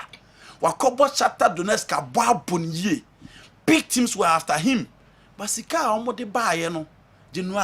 Now be intimidating for Barcelona to go in for Paulino on loan from China. Not tells you, said they know what this can do. Into Brazilians and the so chat yes room. Now I hit those young guys now ride for Europe and I did not forget it. When it's about money. Static kukuza. Onkai Anzi for. Anzi Makaskala. Because you know what? Omo play it in here day. It's not make us say. Anzi dey no kwa dey ebedu maybe omo owner no obenya problem. Nti ebedu maybe tax do baby what has been 20 say gura team na gu. Team na gu. Domo ye nyina. But you know Andy for Domo sha sisi ana nye hu bia o. But you know Andy for no more pedie. Nti na me busa no more pedie. Manchester City cha say na Man U for no cast dey o kan here bi kire omo. Oh, I'm to talk about family. Oh, but no. So we'll talk about Chroma League no form a difference from say Okoto club or also major leagues no. Two differences. No, I agree. Until I make us say Saudi for no dear no more pay. And for no more pay. Saudi for dear no more pay. Omu host to World Cup in 2013 we. You know, omu read your pay because omu dina will be a invested in the local league. They are up there with the very best. Omoni England, Italy, Spain, compete for. Say Obenya the right to host a World Cup. Almost Saudi for net team, Qatar for net team. Omukra no money ni pa. You know, Omukra na omuni ni pa to go to Pakistan. Number kwa kofa ni pa from Pakistan ba. Abi chia omuka. Amo 3 square meal. Ape hotel amo mada krom go team ya host World Cup. Enye omo qualify for World Cup several times and omo team host. That's Argentina. What's it? Asha Almighty Argentina. So that in 20 years back, they were defeated by a German team at finals 8, and they are back to beat Argentina with Messi and the likes. What again, Omunya? It is the World Cup, and you know the World Cup is their priority. To Omunya Sankofu. No mo di omo dia ka no so mbe wura ase atwetwe ska se no kwan aka and game no dia game no ska sikanti na ma ye change data de World Cup in this kan kanya hwe nti omo timi nya Benzema nya Ronaldo nya Messi nya Kante ambassador for dia ka no ene se omo be wura Europeans ni manipulate system na wase ho. They are good to go. England for any trouble, Qatar for na mko do kromo after World Cup what so maka say bio. Omo say bio. You know sanity. Sergio, me hu ni say after tutu nyina. Granted say omotime nya mo wish no etime host World Cup. Say ade no betime continue ni nyina be depending on the governmental will. Said the Mohammed bin Salman or person yi. After World Cup no say our will so beto aso sa. Sergio they can continue. Okay. In March this year 12th March, me kind of report in a Reuters in the Dubai. Okay. Aramco Wealth, the giant oil company in Saudi Arabia, the most valuable company in the whole world, Sergio. The under public investment fund of Saudi Arabia, Mohammed bin Salman Ehedi. Sergio, we declare a profit from the proceeds of the oil of $1.6 billion. $161 billion, Sergio. Last year, 2022, oil amaton. The profit awanya March 2022 ya March 2023 yana report na buy says you money $161 billion from the oil proceeds now maton and say you ni share under the public investment fund omudi ye we nyina omudi atoto e beto Newcastle na adesina so omo person omo be continue ni nyina the way because sikane de e wo ho cash no day. Maminko hurricane dia no so. As a stars no be advice no so on Madrid. On including Sergio Ramos. Enim so on Madrid there. Enka omoto kwanta apae. Na dream ni hobium.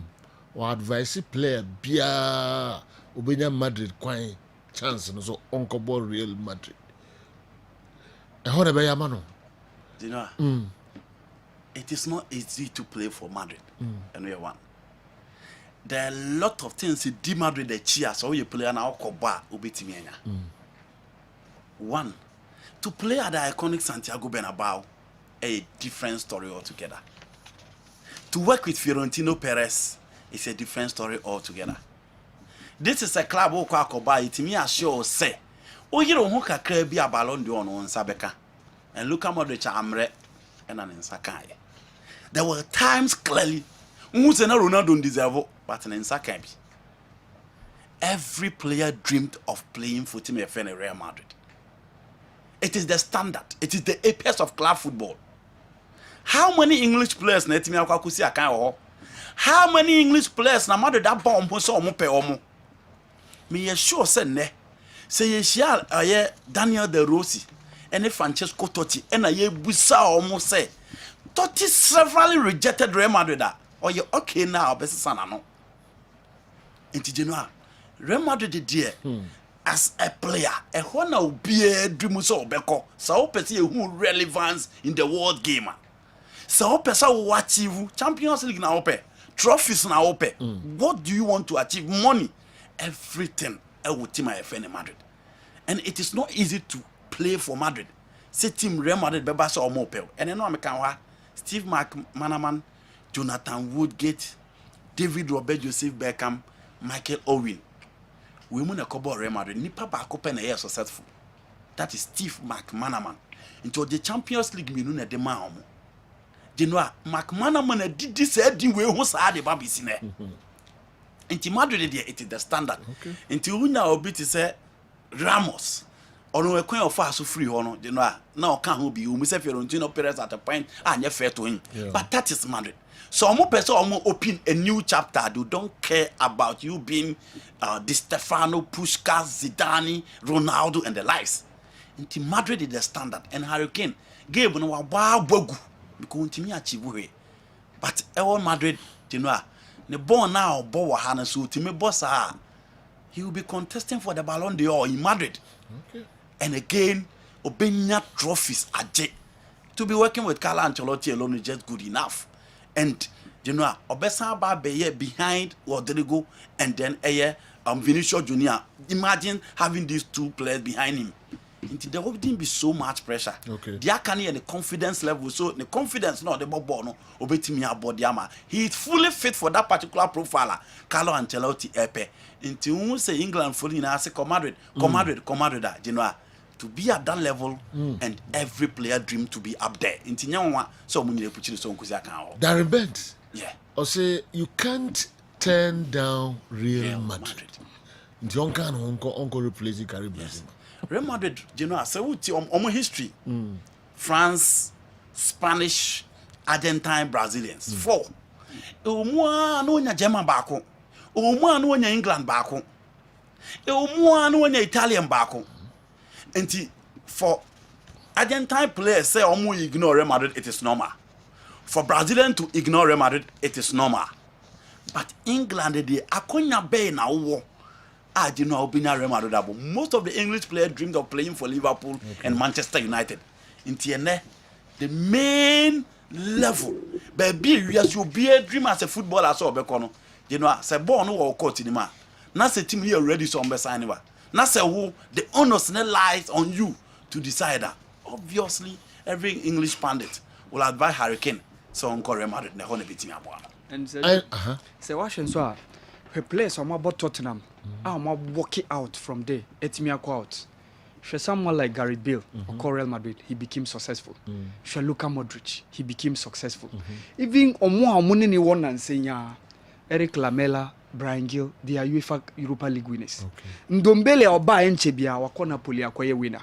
Kyle Walker, when he walked out of Tottenham at age 27, now Onishe at 33 or 13 titles. So pressure now beba Gary Bales, Hurricanes. So dear now train what will have for several years. Yes, why are the record holder when it comes to all-time top scorer for Tottenham? Dear now train bill. For a team since 2008. Only BBR to show. Since 2008, one day Ramos winning League Cup, mom. They have nothing to show again. So when you a golden opportunity, Okay. you can't afford to Why miss. not the other clubs, Barcelona? No, you know. Barcelona. And I am a Barca, I am a PSG, Bayern, Obia Madrid. No, you know, that is the standard. We say it is not debatable. One, the English style of play doesn't fit the Barca style of play. And we are back. A quite England for first ball as players, no, it doesn't fit the Barca style of play. So we say when I say Gary Neville Kakoy or Koji Gukin was Spain, good. But check the English players or my Barcelona as compared to players who are playing for Madrid. See, I know you one. Okay. Two, Barcelona ain't here Hurricane because they have Robert Lewandowski. Okay. Three, Barcelona will not be ready to pay the amount of money. Real Madrid did better a Hurricane because here other areas believe we said they can pay, they can have players who are relatively cheaper. Into in other words, they don't need a number 9. Into no name of Barcelona phone Casanazo Binko Case because you know Lewandowski war Real Madrid Obianco Casa Hurricane call. Benzema so star Obianco Casa Hurricane call. Okay. Into Real Madrid clearly is missing such personality up front. And players now are consistent in the European game. One of them, a Hurricane. Into no na be a Casa on Real Madrid. PSG, they have Kylian Mbappe as number 9. They don't need Hurricane. Unless they are telling us, Mbappe will open on the right or on the left for Neymar to leave, or play Neymar as number 10, Mbappe on the left and Hurricane at the top. It's a sad idea, but you know, the standard is Real Madrid. Barcelona in here Hurricanes is here because they have Robert Lewandowski. And Untin will be Uncle Casse and Barca out. See, you know, or more Hurricane. Yeah, to say Carlo Ancelotti is a fan of Hurricane and he fit into the profile now open. And clearly, and now will be a Casse Hurricane, Encore Real Madrid, Encore Real Madrid, Encore Real Madrid. Okay. All right. Yentraso na menim so you interested Oliver Holt the combine 11 na. Na nsema ode to aso na as a hard drink kakra. Wa we go for players be abishishim no. As a did you attempt free.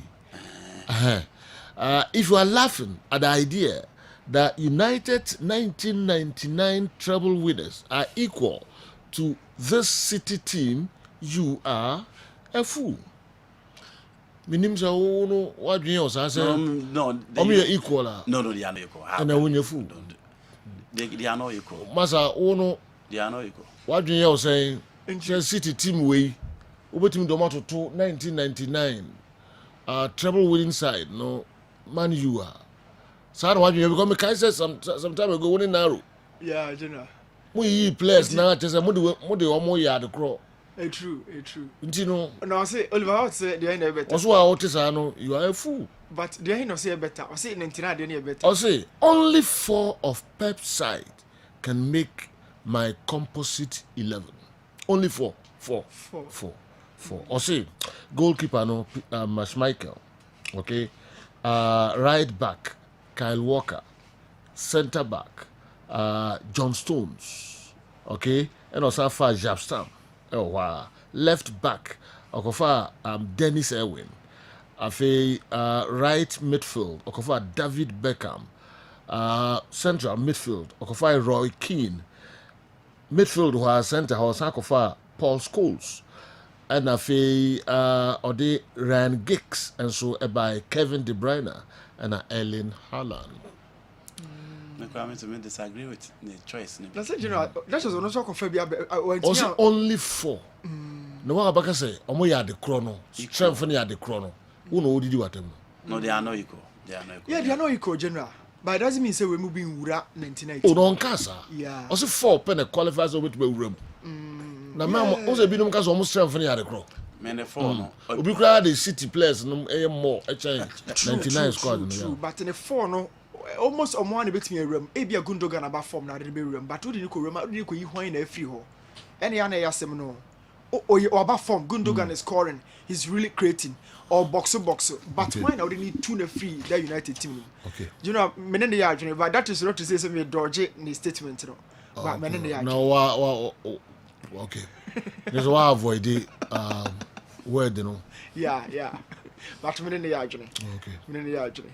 Where the no sure and that's on the yard younger. Of course, we need to junior. Okay. I just go for you. Want me a fuck where we did at the rough. No, on say This was the first time. What is that? You know. Yes. On say my use as example and did that. So be fan the phone we know the compare players na home answer abufu pa. Oh yes. Me wa. Yeah. Sa position ni bia. But some can so the back row be say Kuku Dazi. And the best yenya temidie bi mfrim. Me create certain scenario. The best center back who ever Ghana ha no. Me nka se obi a obeka se enyi Kuku Dazi no we a fool. Yes. Me na mka se yenya temidie ne nto nchen. Wo in particular players na hu omo no. So be fan na fu yi bi. Now, of course, Oya ade eche omo eya obufu pa. It is the same position of Oliver Holt. Okay. The unhu you know. And the fact of the matter is that you know game no we can talk about generations but quality aye hu atwam nye bi ne. Yeah. Into the moment obi be chat say oh yes our comparison sa na we cause obi kura timi ka say oh na football said 20 years ne mo bo bia. Na ene no ma be ne modern. And then on my baby and more than we say na titile ball ye tugum now offside him no be obia finding ways or the bit Jimmy need the old generation from the new one. Okay. If indeed the person support the new generation into SIB side position even will be atake on the fan say Paul schools now say what the road river to Paul schools Harry Roy Ken now say what the Gondogan to Roy Ken Yabstam.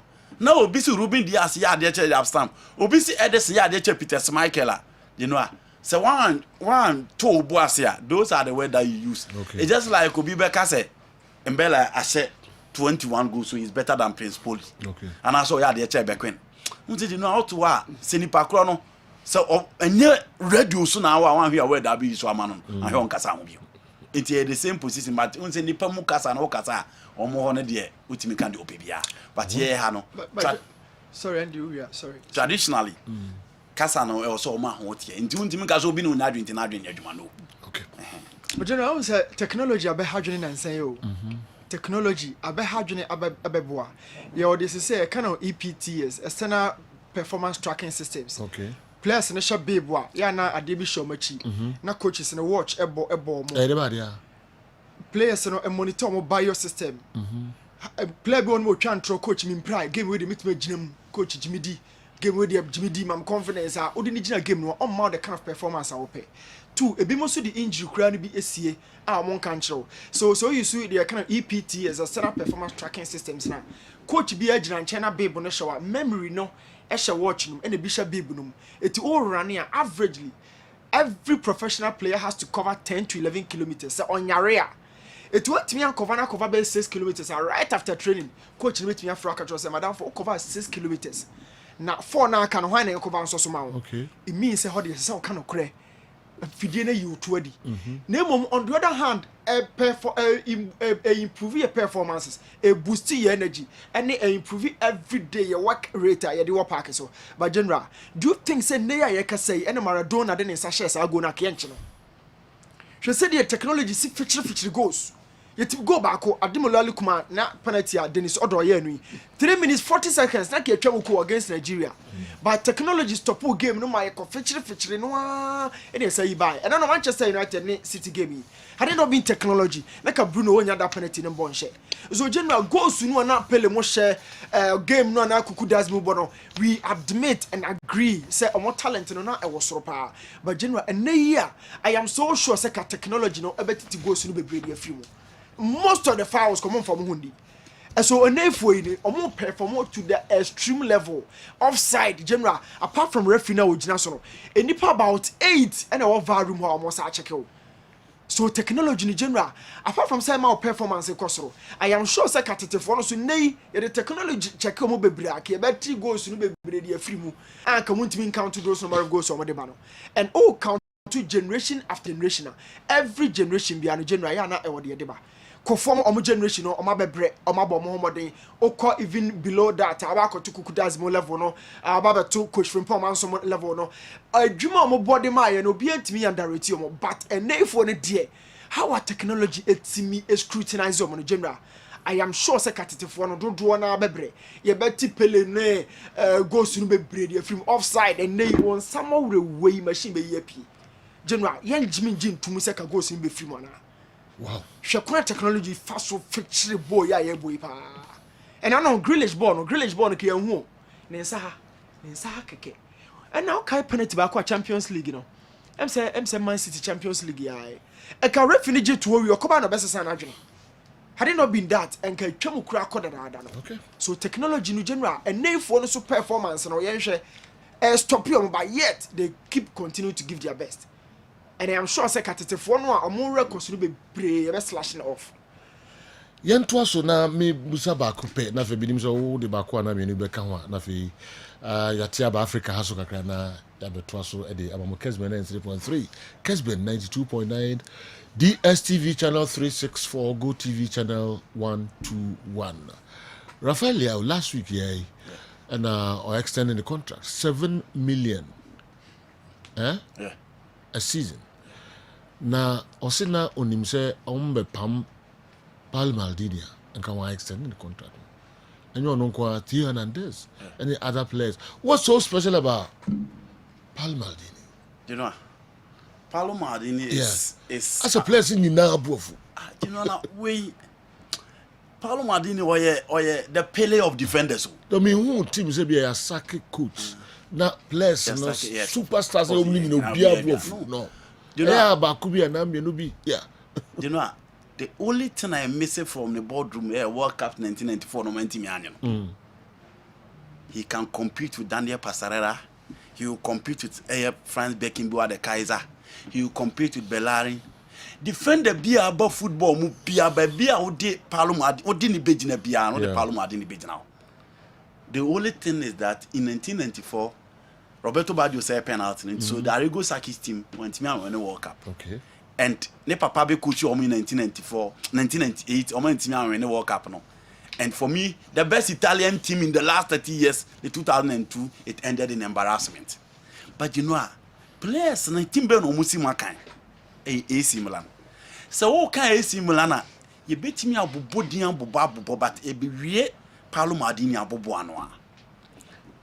You bet me aka Mario Tassotti, Ruud Gullit. You bet me aka Van Basten. You bebo babu from no Rico set na ba be seen there. Champions League no imagine so no nko agimunum. And did you know this is the personality that we're talking about? Only anything Milan is standing for. Gary Cadena mo beto team no beto no ho. Ricky Marcel no the edge man no beto no ho. Be beer what you see Premier Sports Stadium ho bia Paolo Maldini. Kone beer wo ho bia onim. E koya supporters the first support to bia onim. He knows everything within the club of Milan. And he stands for the club Milan. Until Rafael in the last 2 years, he was the best player in the Italian Serie A last season. Oh, I see Chelsea pen. Oh, I see PSG pen. Oh, I see Barcelona pen. But you know, Paolo Maldini convinced this boy to stay. And you're not convincing, the personality of Paolo Maldini was Stefano Pioli. There is nobody within Milan. Sir Papa we, dear Owono, to convince players to stay in Obi. He has the pulling power for players to stay in Milan because he defines Milan and he's the epitome of the Milan team. Until after what convince Rafael, and let's not forget, team the direction I was say team ne kono, or ne papa a friend Ricky Masara, omu and a dano. Into omuko ye meeting with Jerry Cardinal team ne onano, and almost say I feel league no the fourth and go ye. Champions League for the first time. Inter Milan achieve almost back to back the Copa finals.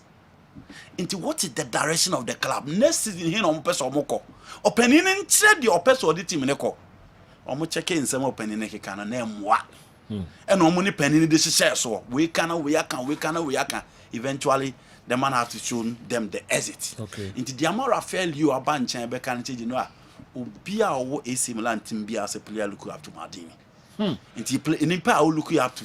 Now in just a week, we convince one more stay.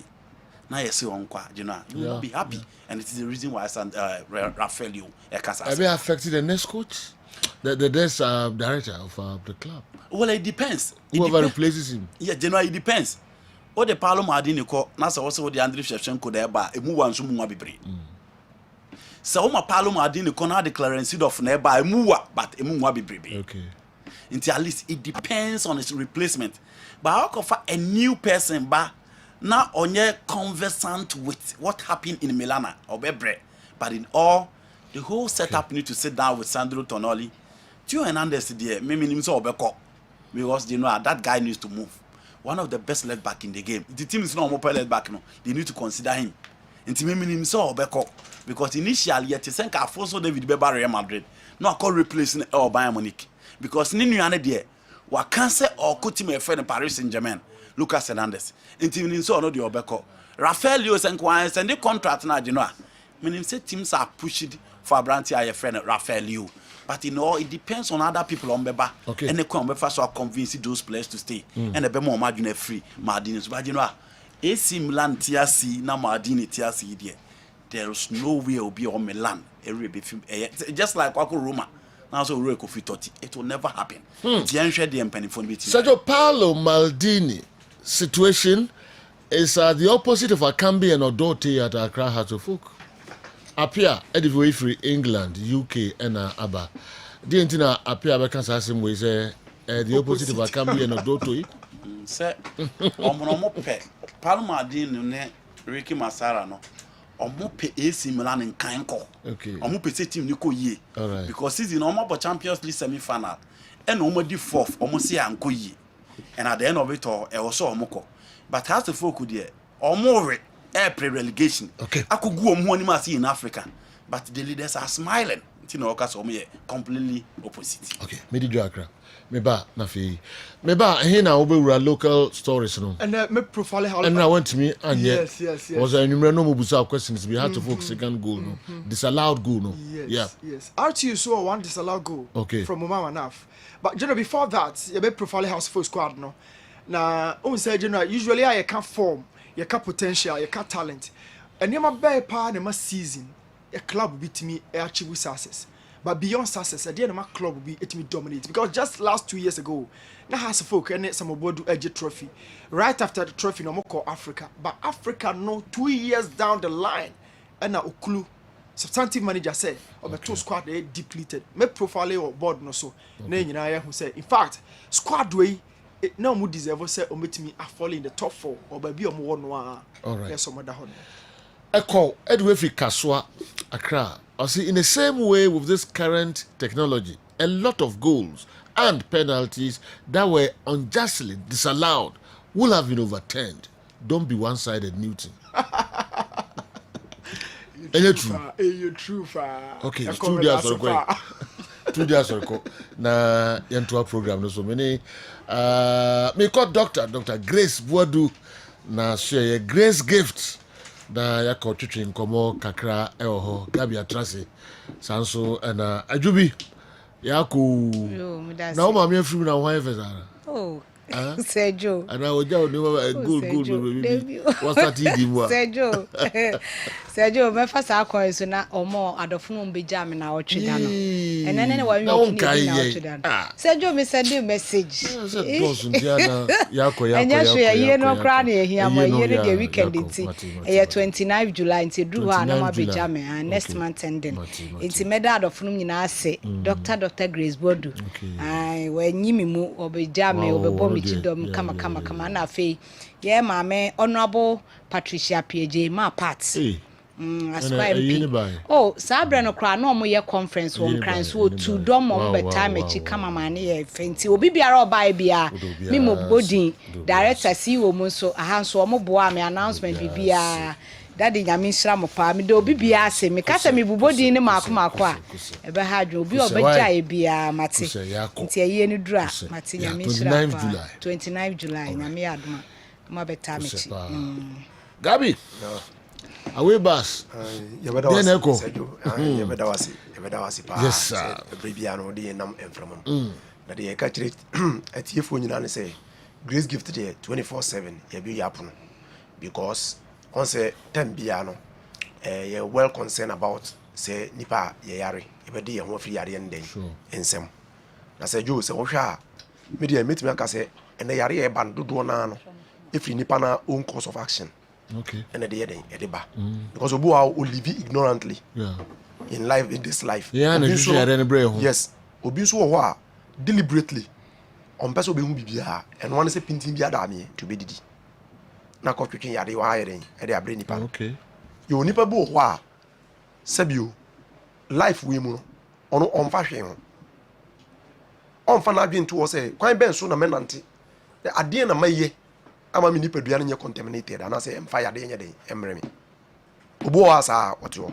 Etu be say yade na e ba nyina no most of time no yankasa ene ye den ye gya ye homa yade ne den eba. Yade de sort ni baby. But se me to nsa me bokwan to nsa frɛ na obeba. Se me disregarded the loss of health and as a pomodin mra na man fa nya adwuma beba. Because ye nyina te say professors e was aso we so do na e ka kire nsa na dwodidi ye hwe ni ye. Na yade very dangerous. Ye tati in majority of the presentations of health professors say dranadwa digestion enye easy say be take place eduane nye easy say be yam enti na ba ne saa e ka beti ma di heavy food anke yindi nintam. Okay. Nanka before say be ko bed no na stomach na say yefunu na empty e ba ne saa na eduane bi nka wo yefunu no mu ma won ka fa nkoda e na nka ntom say abunu ana nyinya bani si omo nantem no mo de messages basa and ankwan ko yi bibi say say be acid bi no ama man ko so many problems anya de amfa ma. Okay. So hu it think aden here had here to say kind of your friends saying cautions and advices no won but say me yima so efri hu a likely because me obi am practice na adwodidie na me ko mpa so na aduane ka be yam de call na aduane no bunu ana fermenti na say yi acid bi na chassis generate mo aye den o moja mu a on say we dey sejo enye obi a onye ba yie o na mo emi ankasa na mai ko ene ma twetwe aba because ma anya hwe so hu yeah indulgence of appetite to the distraction of health and na me ma practice you na ko twe ade aye den aba say yetati say if you kra wo didi a in the process of say wo didi no also ya hwe ye say wo nye den wo hwe nsuo nye den enguso say wo num nsuo nguso am ye hunu say wo didi aduane a aduane no sha say go through process a eyam enuro na hwe eguso yam no na so abra wo num nsuo dia den dia eguso no say enuro no ba wuro enti ba de na yam so hu na so cause indigestion na ko fa problem be bra den abra ni padua eti anu say nke yete sa asem na ne twa se yetwe yen wo yeden efiri hu ne ya hwe yie ana yade nso de wo yeden e beba because of hwe yie no nipa ntimi nye eti e ba enu nso na grace gift ni niam atutu akwan maka say dabi ye de ko fa bae no ye man nipa na kwankyere say we na wo ye ya kwatwetwe bae eti si ye hwe wa yare sa etwa se otwetwe hu yeden efiri hu because Sergio, ye nyina nim say kro we mu kura no dodo na believe in Christianity ye read the Bible de bia ye ka say Jesus Christ oba no be say ade Bible no evidently presented say Jesus say ade no ya o ka kire nipa na o san yare no say ko na nko ye biem na ne ka say aso sin sa ama wa attribute yade no to a cause ade bia nipa na ye na ko fa bae to wasa ne yare wie no o hwe ne yeso won ko ye biem na anya den ne ka say aso sin sa ama no akasa asem no we no a practical example okay and we be na grace gift you eti ayaresa a counseling ka ho no e ade ebo apa okay ana say jo ade ba ko so esa believe wo mu no ya de na ma no ba ko pebetu dwa na maka the grace gift believe wo and ade enti aye ka say so oba grace gift a wo de ho okay yo you find number ba ko pick yo your number no 0543 32 00 30 0543 32 00 30 we are Dr. Grace Bodu na nkasa dia oh okay Sergio kono so direct you believe say it take process na sabi nipa da se ni bia e ba nkwam okay enya sa ho e ken kase ye didote e na nkwa home e na nyankopɔ ka bom e na odi form nipa on say a method e na process e na fam by yeah owie nipa ne bo no o ka Genesis 1:29 Genesis 2:9 so a o sa share ne say commanding principle bi o say enua ne nasefo no ondi na no na be benefit no and o sa kire na niam bi ama oni odi e betima den aswitch ni padua no off okay ti nyankopɔ putu sa na ma we okwam it takes another process to cause human being to live in existence sa hwe ye ama na se nipa no go out of your friends say health order na se bi obeyare a etwase ye sa de your friends systemic process sa den etukwam na nipa no timi ne den ede ne etubo say grace gift no ye practices ni bi ebe say e ba de say e bepunu ene e be yi are na free mu a ye bepunu okay because ye gidi say nipa bia no honam no ntokua dedam ekomoja ni honam no nso no ehome mframapa okay bebre na no empotem wo mote awu ni ho ni nti ana akotwetwe yare ayren abre wo mo na sese jo yase mframapa ene ehome ko yemu a ye di mframapa ni free yemu se na be ya yenya emwowa ewo yemoja emu a mframapa no so etwa free abonten ba no ya empotem fi ena niam propro na anyinya ena di mframapa ni etwe ko yemu ebere ne nyare eti mframapa ni ne wo yemu etwa se yeyi ba no yesa di foforo heden e ka ebere na ye nyare eti no ba grace gifter e ba no se ye change environment na heden e di amount amo de ho yare nsem a e be change enti obo a e be ka kire nse e bia pe be bia nua wo anakwa akura kakra na chese ya studies bia hu say no etwa se nipa de ne ho because e bia mpotem no ote no ana de yare ne yeden e ba eti wo sa ne yare na obeza kotenam na sa yeden aba ade ne change environment no ma no se hian se etwa se yes ade we a amfa de enti etwa se ye okay enti na make say ye view anas ye hwe se bi se nipa be de ne ho afiri yare nsam no eye systemic etre areas bebree it was ye puna ne benefit e de ba no e be bie honam na ni ntokuya no ato ho sam from apa e ho a e be twen ayren akomoja ni biem se ne amabone ye wo ye mu e no so de fi eye fi e de yare bebree no nipa dua no wo to mi se yitugu e bi na honam dua nipa sabi widie no ntokuya nim na pie ayi hunu se eyin fifiri sajo na se entokuya na sisi a ebere na ba so hu etisi epunu na se entokuya ne biebia nipadua ntimi yi mu fini eren epie eno si another way a body no edi yi yade ayeren efiri ni moto agu eba no sara grace gift ye be practice sade na ma ye be practice am ye be twa mo amoy ye hwe no odua ne na enko yie ekwa ye ofa so didi lifestyle ne na enye e na ekotwetwe problem na brewa ye the council be tutu akwam ne ya council afa ho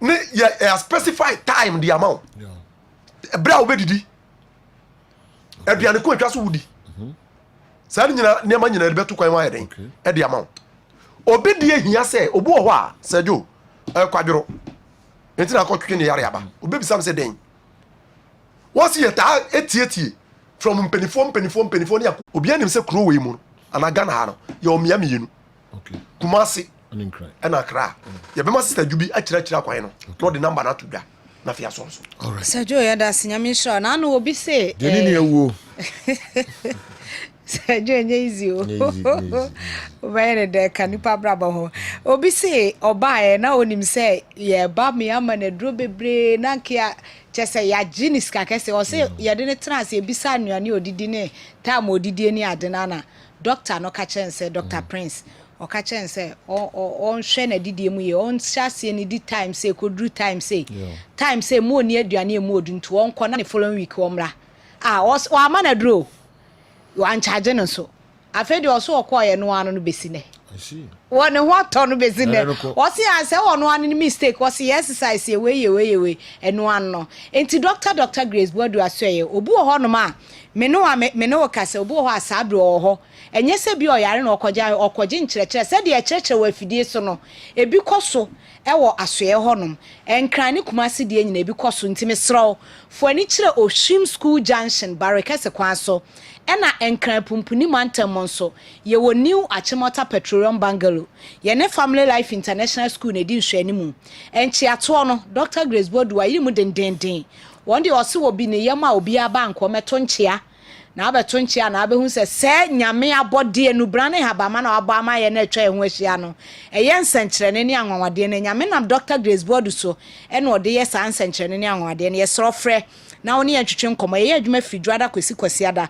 anopa na wɔntwe kosi anwumre nonum yɛ numbers no ɛyɛ 0244 126 123 0244 126 123 ɛna 0242 72 52 74 0242 72 52 74 the chat to Dr. Grace Board do 0543 32 00 30 0543 32 00 30 Grace Gift Herbal Clinic and Laboratory Services, home of quality health care. Apomode papa pefi. I'm for mon friend numbers no, mon frère. Na all ma wodru na o kyerɛw de ɛsɛ woyɛ enso na time bia na wo ho den. Mamenye birthday dedication way na afe quickly. Yemfa agrono ensign enhyehyɛ so. Saki. Kofi Augustine Saki. Mia bibia Saki. Ene your birthday. Saki no. All right. Oh, your head teacher, Abuakwa MAJHS. Abuakwa MAJHS. And Saki, head teacher. And then Minyakume birthday. Young wishing a happy birthday. Nangopon yo kese na ontre washim. Na bibia odun sabe sumbiano enyinchira emfa ema. Happy birthday, Saki. Afei the Ebeka Hubium also a assistant headmaster at Trinidad Akodia Senior High School domestic. Assistant headmaster Trinidad Akodia Senior High School domestic. Mr. Bismarck Forjo and also birthday. Mr. Bismarck Forjo, assistant headmaster Trinidad Akodia Senior High School. Young wish also happy birthday. Teachers Nina Obia. I wish you happy birthday, Titu. Okay. Intina and also I don't know na omwa pa why as an headmaster domestic TK. All right. Awa Sergio. Marimra way. Sergio. Now Andy. Now person who be before be na. Oh, what's that? You know, I've been there a dozen until Mreno Hena say, yeah. Time go. Okay. Oviana say, baby, na very interesting. I mean, I'm about 2-3 minutes. Yes, I am. Okay. Buria. Sergio. Sergio, but one interesting story bina I say, I'm my inspiration. I inspire me pa. One Zimbabwean midfielder. Sergio, some seasons ago, Mikaino was South Africa in the books of Orlando Pirates. From then, Otimi Echo France, I was in Akai, Edema Stardrem. Na the contractor were extending the Ediama club no. 10% of the contract, Sergio, or the core foundation on Wawaya, or the sponsor Nkwada Emomoko School, Ewo Nema Zimbabwe. And Sergio, club no ehu say. Adwene po eda ade a oye na ne se ono muso disa ne se for every game obebo bia or running 1 kilometer bia mo be man €100 every kilometer a obe running during games mo be bonyina and on the average also otimi running around 11 to 12 kilometers. So what him say per game bia so running 12 kilometers he's going to earn around €1,200. And say, Joe, Nina, and no, yeah, club no, say, ordinary 10% edit to my foundation, our Mohan Quadao school, and almost yes, sir, Diamond. Okay. And almost yes, sir, Diamond. Okay. Last year, he was awarded the Citizen Football Award in France, or more, Adebia, my friend, the Union of National Football Professionals. ɛna ɔmo de award na ma no Sergio based on the philanthropic nneɛma a ɔyɛ ɛwɔ ne foundation no Sergio it sounds very very inspirational ade a ɔyɛ no ɔntɔnku so na ɔnyɛ and ɔtoa so ka sɛ wosɛ Zimbabwe for now ɔmo man nankasa ɛyɛ under FIFA ban due to ɔmo nsɛnsɛm football interference from ɔmo government nti ama even qualifiers for AFCON 2023 ayɛ boy ɔmo nka ho yɛbɔ interclub competitions ɔmo clubs nka ho nti ɛno koraa deeply affect ɔmo football nti ɔse ɔyɛ sɛdeɛ ɛbɛyɛ a ɛbɛma opportunity to educate people. There are a lot of those within Zimbabwe some of them are parentless ɔmo ni parents nti who takes care of them and no any idea how you truly foundation and I think say clubs no or see a kind mom and kasa start dream almost idea based on the juma oye almost found idea edi kakra piece of the man say you a very inspirational. Okay.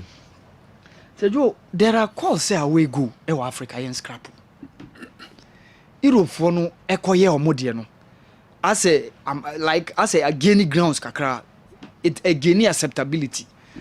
Was a game na course 2 days ago Sunday.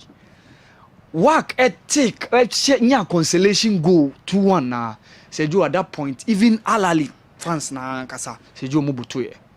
Sven van der Broek work could say away go no monya no a more confidence pa because idea a woman say if they are able to secure a 1-0 win Mohammed V Nyami Boa Sunday Sergio the African champions for the second time in a consecutive season. Yeah. And Sergio amount for akasa for home. And even and also sir related to the second leg now. Younger Echo share USM Algiers after so Muzo lose 2-1. Uzi abe 2-2 on aggregate. But due to say Omon Timia anya more goals are required to beat the USM for the champions no manye. And Sergio away go now work Kenyano very very crucial. The Alali team no dominated on that day. You saw say getting into the dying embers of the game around 80 something minutes. You saw say work for no a pushy and through to their push, they were able to be crowned with their effort. Say Mutimia that one consolation go no. And I'm load ye born ana bura e the bono e share. So that consolation go now work Kenyano be very crucial. And for Nadia Alali Seju Omon share go in a final game against WAC Mohammed V. The 2017 edition, when it ended 1-1 Keru, ended 1-0 at the Mohammed V. And the last year also, when they played that one-legged final, it ended 2-0, all in favor of Wydad Athletic Casablanca. So we no count Nema Alali na nkasa for Abuto. And Seju, honestly, that away go now work for no. Enyano, ebe very crucial to their chances of landing their 4th title when it comes to the CAF Champions League. Seju, ya former coach Avram Grant, Enwako Grantee interview with ZNBC, the Zambian National Broadcasting Association. And Ose Adia Opeso Yen say he wants to return the Chipolopolo of Zambia back to the AFCON. Almost story ne ya quiet to say ya around the 80s you winning 82 you call 84 you free move after group stages you may say the next 3 AFCON tournaments. Okay. We missed out in 86 in Egypt, we missed out in 88 in Morocco, and we missed out again in 1990 in Algeria. We needed to return in the next one, which was Senegal 1992. Zambia, after winning the 2012 edition of the AFCON under Hervé Renard, they were there in 2013. They were there in 2015. But Sergio, the last 3 editions, they failed to qualify. They failed to qualify in 2017. Ewo Gabon. In 2019, Ewo Egypt. They were not there. And then the last one also at Cameroon. Ningina Montime qualify. And Ningina drops to the fact that Owe Katongo mu squad na omo retire na. Sergio, omo ntime replace all those guys, Emmanuel Mayuka, the likes of Renford Master Kalaba, Stopila Sunzu, Enyini Kakra, even the collapse Obabebo against Cote d'Ivoire, the Wafreno. Even though experience, but Sergio, Awodina or the board during those days, and Hichani Himondemo, Joseph Musondamo, the Katongo Nia Kuma, Felix Katongo, all these guys were not replaced. Going forward, the likes of this former Brighton and Hove guy now, Enoch Mwipua, our no retire prematurely. and then Patson Daka, our Bishop team Mukina, together with the likes of Kabaso Chungomono. And so I have group 9 that AFCON qualifying. No, only host nation airborne qualifies Nibi, which is Ivory Coast, and then Comoros Island. But opportunity Omoyan say they are the second team just behind Ivory Coast. And for me, based on modern so far out of the 4 games, Abano, a likely say Avram Grant and any charges, Betimia qualified Chipolo Polo of Zambia back into the AFCON for the first time since missing out in 2017, 2019, and then 2021. Sergio CAF, any the local organizing committee already, Omo Shasiye Alanchi, Omo campaign for the countdown for AFCON 2023, the quarterfinals of the French Open. And see that, even though she has made it to the Wimbledon, she has made it to the US Open finals.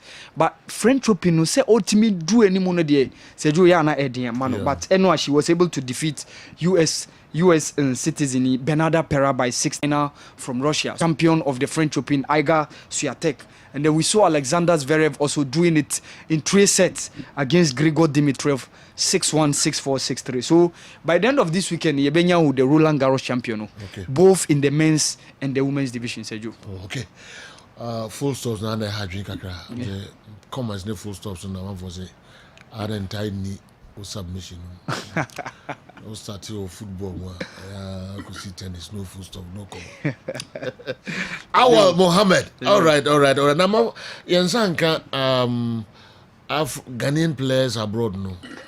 I think none. I think about. But messages we base on TV. Yeah. And then can but then can be trained can bad, but time no ko. Okay. The next week who say. Who's the one thing says Sergio? I'm for a review mu leaks no. Okay. I'm for a review. And it says leaks I work in section 8 for now. MLS mo any Sweden mo. Okay. All right. Yo, yensa imrada fe kwa making fan local stories no and twa yenso and tentem. Yo, kindly ask Newton for me. Is he that sure that the old generational players wouldn't have adjusted to the current technology? But to talk of the strength, resilience, and talent of the former to the present is a no. Okay. Kingsley Abuaso. Una the message and so Abraham try to make enough or the local stories no Abraham.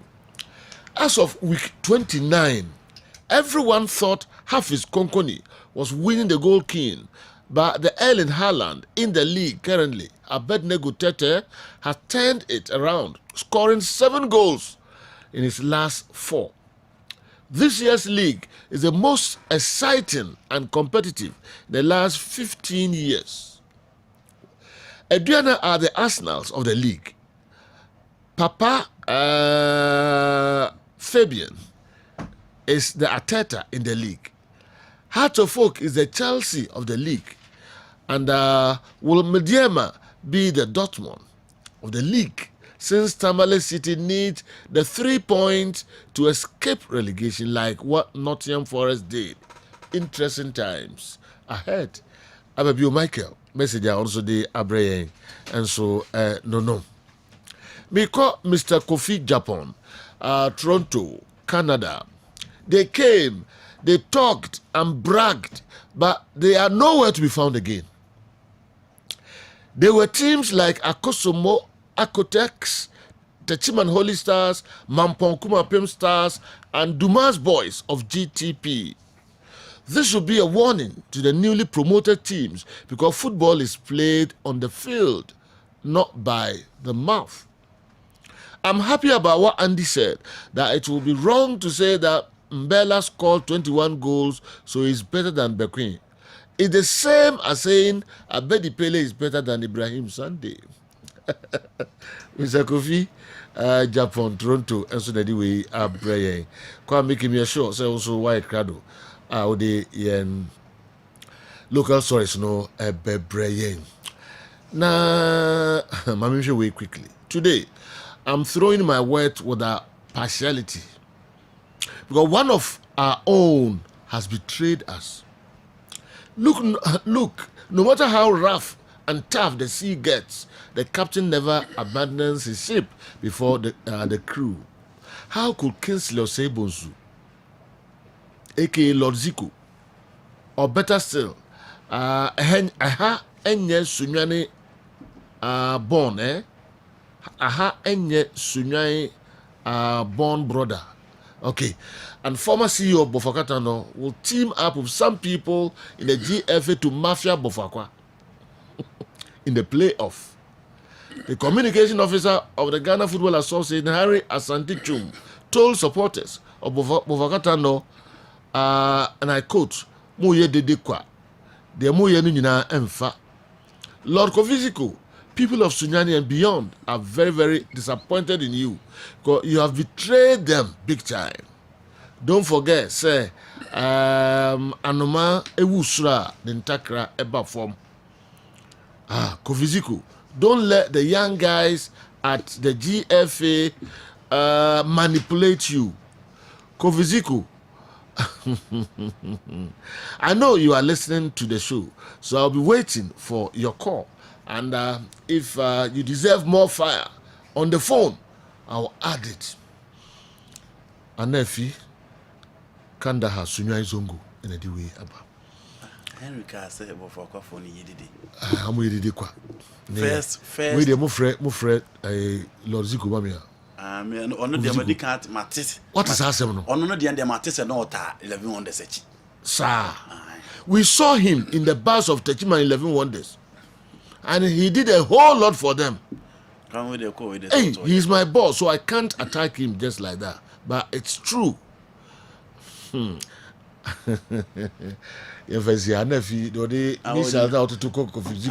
Henry the end, okay. But Matis Zito dear. We say, oh, you know, now on to me support club your partner. Okay, former Bofaka CEO. Yes. Now all support to 11 Wonders. Yes. Oh, okay. Almost problem, I don't know. Yes. Okay. Only problem. Kwamu we are. So Koviziko be no be doing come on in Kasaba me. So I saw the be so did no yes. Say no cre. Say Bofaka for so mo hu no e wo 11 Wonders bass. Yes, all concrete 2 weeks. Oh, yeah, never Wonders go. Now, how mo papa say Koviziko to be also. The power that be way in support of 11 Wonders. Yeah. Sanity. Kwabi. But you know, my mission same frame free. And I need you answer waba. I did na has say 15 players. Na has a job mo kwan. How to folk 15 players. Wow. And a genome job mo kwan. Say has the new face of Haas, Mr. Frank Nelson Nwokolo, never be general manager dem has. A more there. Frank Nelson. What about general manager Haas? So him say Haas apart from Togbe individual okuta more shares. Mr. Frank Nelson Nwokolo. Okay. Yes, Togbe si so ni was Frank Nelson and take charge. Frank Nelson next season. Omo ye new face. Omo hye nyama bebre ha we call general Dijowie na Emfambra. Omo kofa old guts na bagum. Any new ones blend. Wow. Yes. Wow. Yes, anti e Dijwa kakra. Na omo mo sisi ane. Now some has any management. Oh, Meka Alaja campaign. Some members. No, but some money all has some running club. Omo ye dey. Only running team. One name is on club. That mean there be there. One name is on club. Some can say omo management members. No me dey. Bibia no me dey. Dey na management dey omo dey ya hadu. We do cobra mama nika this ni ko kakra. Nafa local source no ebre. Wow. Entina enso eno Kanisa Heba adokotafo enso ewura studio ha mi don bedu twinkomo kakra se mpom ye de ofanya mi adum ye de nyakopo asipa ye sira ye huye ye de nyakopo asipa ene nyoma hudo bi a meto mebo asia ye research ena ye hwese enimpa adwene nko ho na nimpa nso hu no se e bia na ade ye ha mi in future no ebetimi ade how bi abreme eno ne say poor blood circulation say enimpa wedie mu moja ni nso ntimi ndi ye mu afurusa ne yi e how ba ko a ene e ma nimpa edi nimpa binya na adwene ya adwene hye dan ko ho papa na isusu oh me koda ene ma bre me da me ntimi na me ho na ma ye mboho msali ya se me tipa me ma ye mre na okope penkele bia no e hawo de bebre wo no ena mwa wonti ene yesere wo se Kanisa Herbal Center se wo de Kanisa mixture aba na saa haw no obi a wonim sɛ wobɛda bɛsɔle wapɔso ayɛ mmerɛ ɛnneɛma ahodoɔ bi a ɛfa wo mu na asɛ ɛna no a wodaeɛ no nka obi abɛda bɛsɔre na ne honam atɔ no sɛ nka warelaxe ma yɛ kama no wo deɛ wobɛsɔre na asɛ yɛde nnua bobɔ wo mfe asɛ wabrɛ boro so mepakyɛw nom kanisa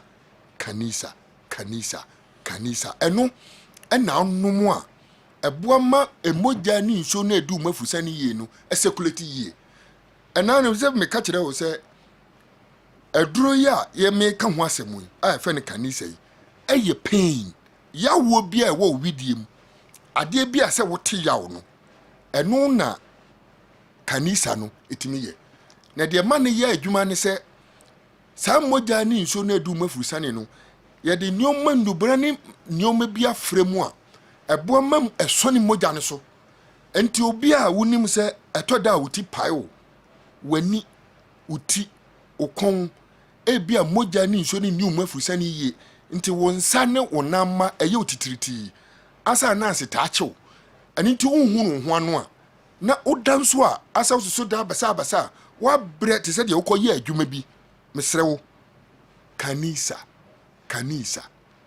wo deɛ kae sɛ wobɛwura drɔso hɔ a busa ne sɛ wopɛ kanisa mehyɛ nano onim anigye wɔ mu nano obi frɛ me man bi frɛ me ɔsɛ ɔwɔ atebubu yes nana ne problem paa ne sɛ ɔsɛ stroke akana to fam so many years ɛna ɔkɔtɔ kanisa herbal mixture ne bi ɔnom aduro no ɔsɛ ɔnom kanisa no within 3 days time ɛna ɔfrɛ sɛ aduro no ɔkɔtɔ aduro no ne wife no ɛka kyerɛ ne sɛ ɔnkɔno kanisa no bi nyɛ dɛn ɛnhwɛ adeɛ na ɔde sie yɛ ɔyɛ kɔtɔ kanisa herbal mixture ne bi na to be frank sɛ ɔsɛ ɔnom aduro no ɔno atenka ɛwɔ ne nipadua kɔ anum sɛ aduro no ɔnom yɛ no ɛyɛ adwuma ɛwɔ ne nipadua kɔ no because of sɛ na ne nan kora no ntumi mpagya ne yie na no baako a ne one side ayɛ dɛn na sugar ɔno kanisa herbal mixture no wahu more difference enti enura no ɔnom a ɔyusu no wayɛ dɛn ɔde saa nuru no agu hɔ a current ya me na ɔkasa yi kanisa ɔyɛ dɛn kanisa na ɔyusu wodi ne nya nwanwa ɛna na ɔdi kanisa ho ada wodi ne nya nwanwa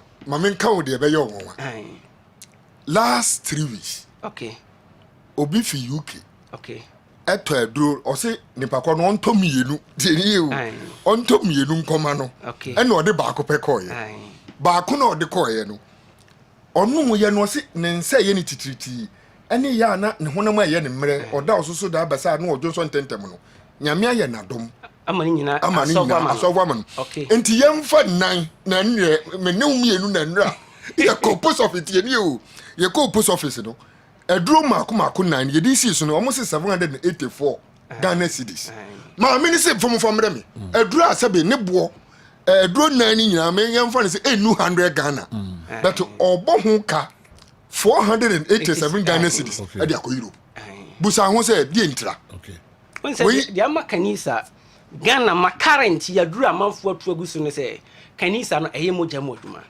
because of say emma enkwamwa na nyankopon de gu ye nipadua kwa nu no emma na hodene emma ne fight tia yade nketenkete e be ka nipadua kwa ne de adan e de atofam nti mre bia mekasa me se kanisa general webbing yeah kanisa new booster because of say the moment na no kanisa herbal mixture no nyankopon de asraf mo bi gu ye nipadua kwa nu e ne protect ye nipadua kwa no ya organa nke yo police yo soldiers obo se problem bi si a men kanisa me kasa me nyeden men ka ho ma ho di ni sa asrafo na ebo amagana ho ban enti nyankopon de asrafo bi guye nipadua kwa no mu a ontimi mfa wani nhuma no nyeden e ma no nyi omo wo ye blood ai fan se mogya no sa enkwamwa no so no kanisa heba message na e ma enkwamwa na hodene e ma ne fight tia yade nketenkete bi a beka nipadua kwa ndi ayeden e de atofam enti e bi a wo yo ba anaso wo ye bema when you severe waste space when you sisiyade kwankro ma before say obi betie no nka me bo ma me ne voice but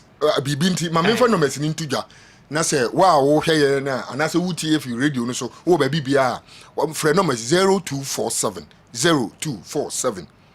887436 0247 887436 ana say 0202 9909 43 0202 990943 no mesia ofre me pacho bia uwo bia enkase ena me call drop so ma enye bi mesrew wa enye bi afre no ma we ye de bi be mane e de ama se bi abrochirefo mpo etobi na unim ade ba ko eye me nwanwa ma me bi kan a o se ya nka ye ba ye monidi na me se nye sa na ye no o se wa ye obi a na ensuo fufuo ensuo gu no yes egunu mpo wa ye period wa wie no o ya besiriwa o se ensuo fufuo gunu pa se bi wontwa abranti ensuo na egunu no na pampan kakra ne nyoma bi turka wom wonum kanisa no o se Thursday na wonum ye just one day and 2 days no ohun se ase nyoma bi asesa wo ne widiem ono atin ka se nyoma bi a eye no quite different ni padua kware mu adwo no onti eye srew obi a ya wutie ye enya se ya no na ede na yenim kasa aburo so sabe obi wonim de chen bebrebe ya kapre ti se pin mi nya bie wonya bie nanso adumo achede a nyame di ache ye ne ye ka ho asem eye nubra ne habama sanity ena nyame adom yakeka bom ye de mo se nom na o yade no asientu na yade ya sabi ohini kura swaye a wo so suro yi yade because wanya sa yade no se ne nsa baako ne nan baako na ebia diabetes achew ne ekutwa wo nanya mfa so be na abenya usika wo pebre ye nya na no buso obi question se won hu obi o che japade a wa che bia ma ne ho pen dabi adentra na japade ho na fe enya na pe wo japade aden na nche bi ma ho na momo chicha ma amanfo e kire wo se de wo pe enya wo dia nti kakra wanya ache wanum eno na sese obo ho ban na watumi nyina che yade ya srew wo a wutie ye bi a wo yade nti ema wo yenye diabetes ema wo nya hypertension ema okomo bo pe na medi kan se moja ni ni afrisane e wo nipadua kwa no mu sa yade ye bo so nyina no unya ne direct because of se one kasa sister ne nyeden enia hoden se enkwam woni nia hoden a diabetes pressure gonorrhea syphilis ni nyina ya de se offer easy because of se one kasa oni ahobambo bia o sister no enkwam woni nia hoden se de be ye be fight tie ya de nketenkete be kanipadua kwa ndia ye den e de atufam na eno na kanisa ye si ne pise nipadua kwa bia ya de bi e haw se wo ye oba se wo ye bema ebia hu se oni padua kwa no man koye mfa ma na medi kankan no sisi ya o ya onto se twetwon anansi achime nan ne mensa eduru ba bi kura stroke aka no edna to fam koto kanisa heba mixture oba bi a ensufin bi ta gu yellowish pampan bi di akire eduru mre bi a wasekeka wase yo hene non kanisa heba mixture bema bi a wote pains e wo bema mu wo ye bema wote pains wo bema mu yo ya wo bema mu hyehyew ekoduru pempen so bi a wo hu se rashes bi agu bema na kawana no no ma da di pefe gonorrhea e na ebe won kaye wanya bi won kwa man koto aduro no nom enja partner no hoda bi because of say gonorrhea ye kan ho asemi e yo ba ene bema enkita hudi na eden ede na mbo sanity enji won kwa koto kanisa heba mixture no ma na se wa ma partner ni bia no ma ne aduro no wa no kranka eden nkaye because of say one kasa o treat hu bema no treat hu gonorrhea syphilis no oni oba ne koshia na wase afaya de de afiri oba no ho enti yesre yenua mema emranti yenua ma se oto kanisa heba mixture try so partner na ne tino no so be den obenum bi se de yade ne be free ho akọ ekoso a emma biem product no e kanisa heba mixture drugstores bia be nwu bia no se de mebra kan no betima kọ de ni heba misty cornac apidank Freddy Mens on sabet maka bi ho amana yi o sunyan ya ko Mose pharmacy Green Light pharmacy Senti chemist o sunyan ana cap heba wo pe bi etu akoton awura ho sesi am no kasa Base Life pharmacy bia wo Ghana mu ha Base Life pharmacy bia wuram wo pe bi etu akoton ayeren ko ho obi o takwa onko wo asa bidrufie e wo takwa ana so wo mankesim ko Jeff heba e wo mankesim so wo bia bi ti se Accra o Kanshi Drogley ko nana boache Cobidian ana heba shop bi o Kanshi Drogley wuram man kasi a modra so bidin wo tamala ko gombela ike gombela wa water kurade ko ye mensa luku pharmacy ene so ho pusi ya homa trofo 024 788 74 36 024 788 36 ana 020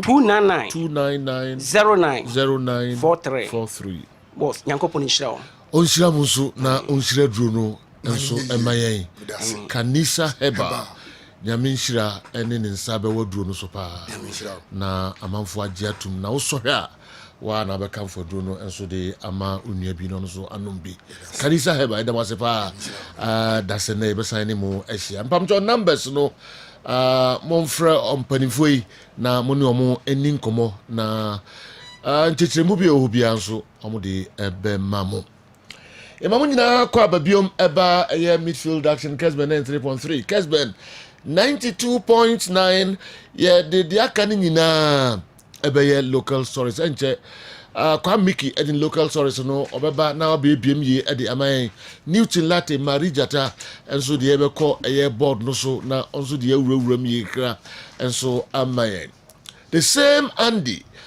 said last week that he preferred Kane playing for Manchester United to playing for Madrid.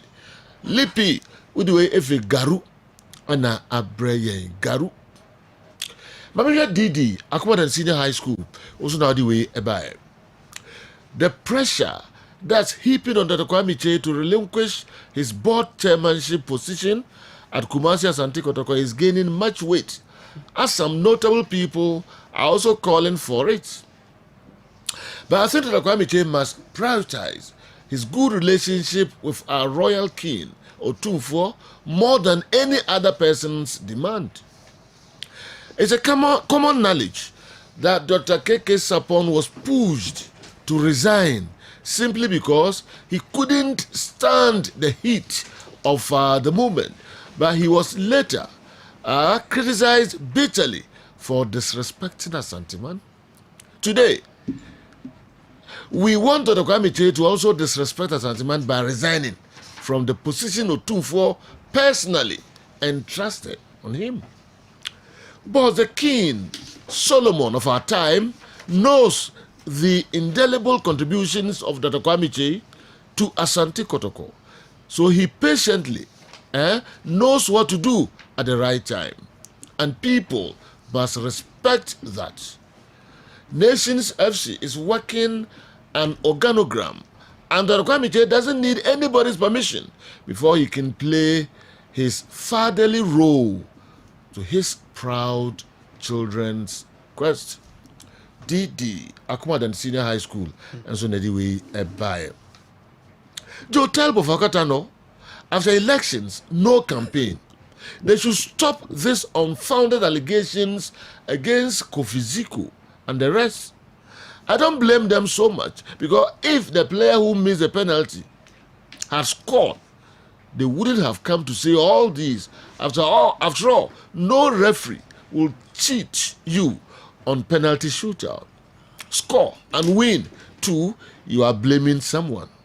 We at Techiman, 2, are blaming the referee for cheating us because he awarded every 50-50 ball to Bofaka Tano, Zion, and anyway, a free Techiman, and so Abreye.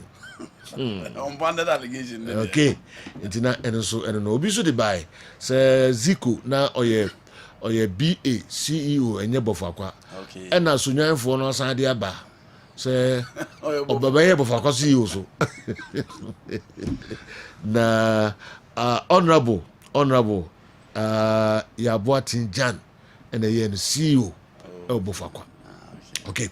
And I feel that way, and so buy it. Yet to us. Kwabiki. My friend Zico sa on fire. Okay, I think I mean can say on fire. Or you meeting because was Sunday. Was free unyano. O cutting a bu cutting chese or meeting. And now ye be binti and want me. Zico de my friend Uncle Befa. Nti yenya na ye de be ma na fe. Go fro na onyawa. Os me fro a me fro a onfa. Ba bi so a Satana phone gram kuta me na baby.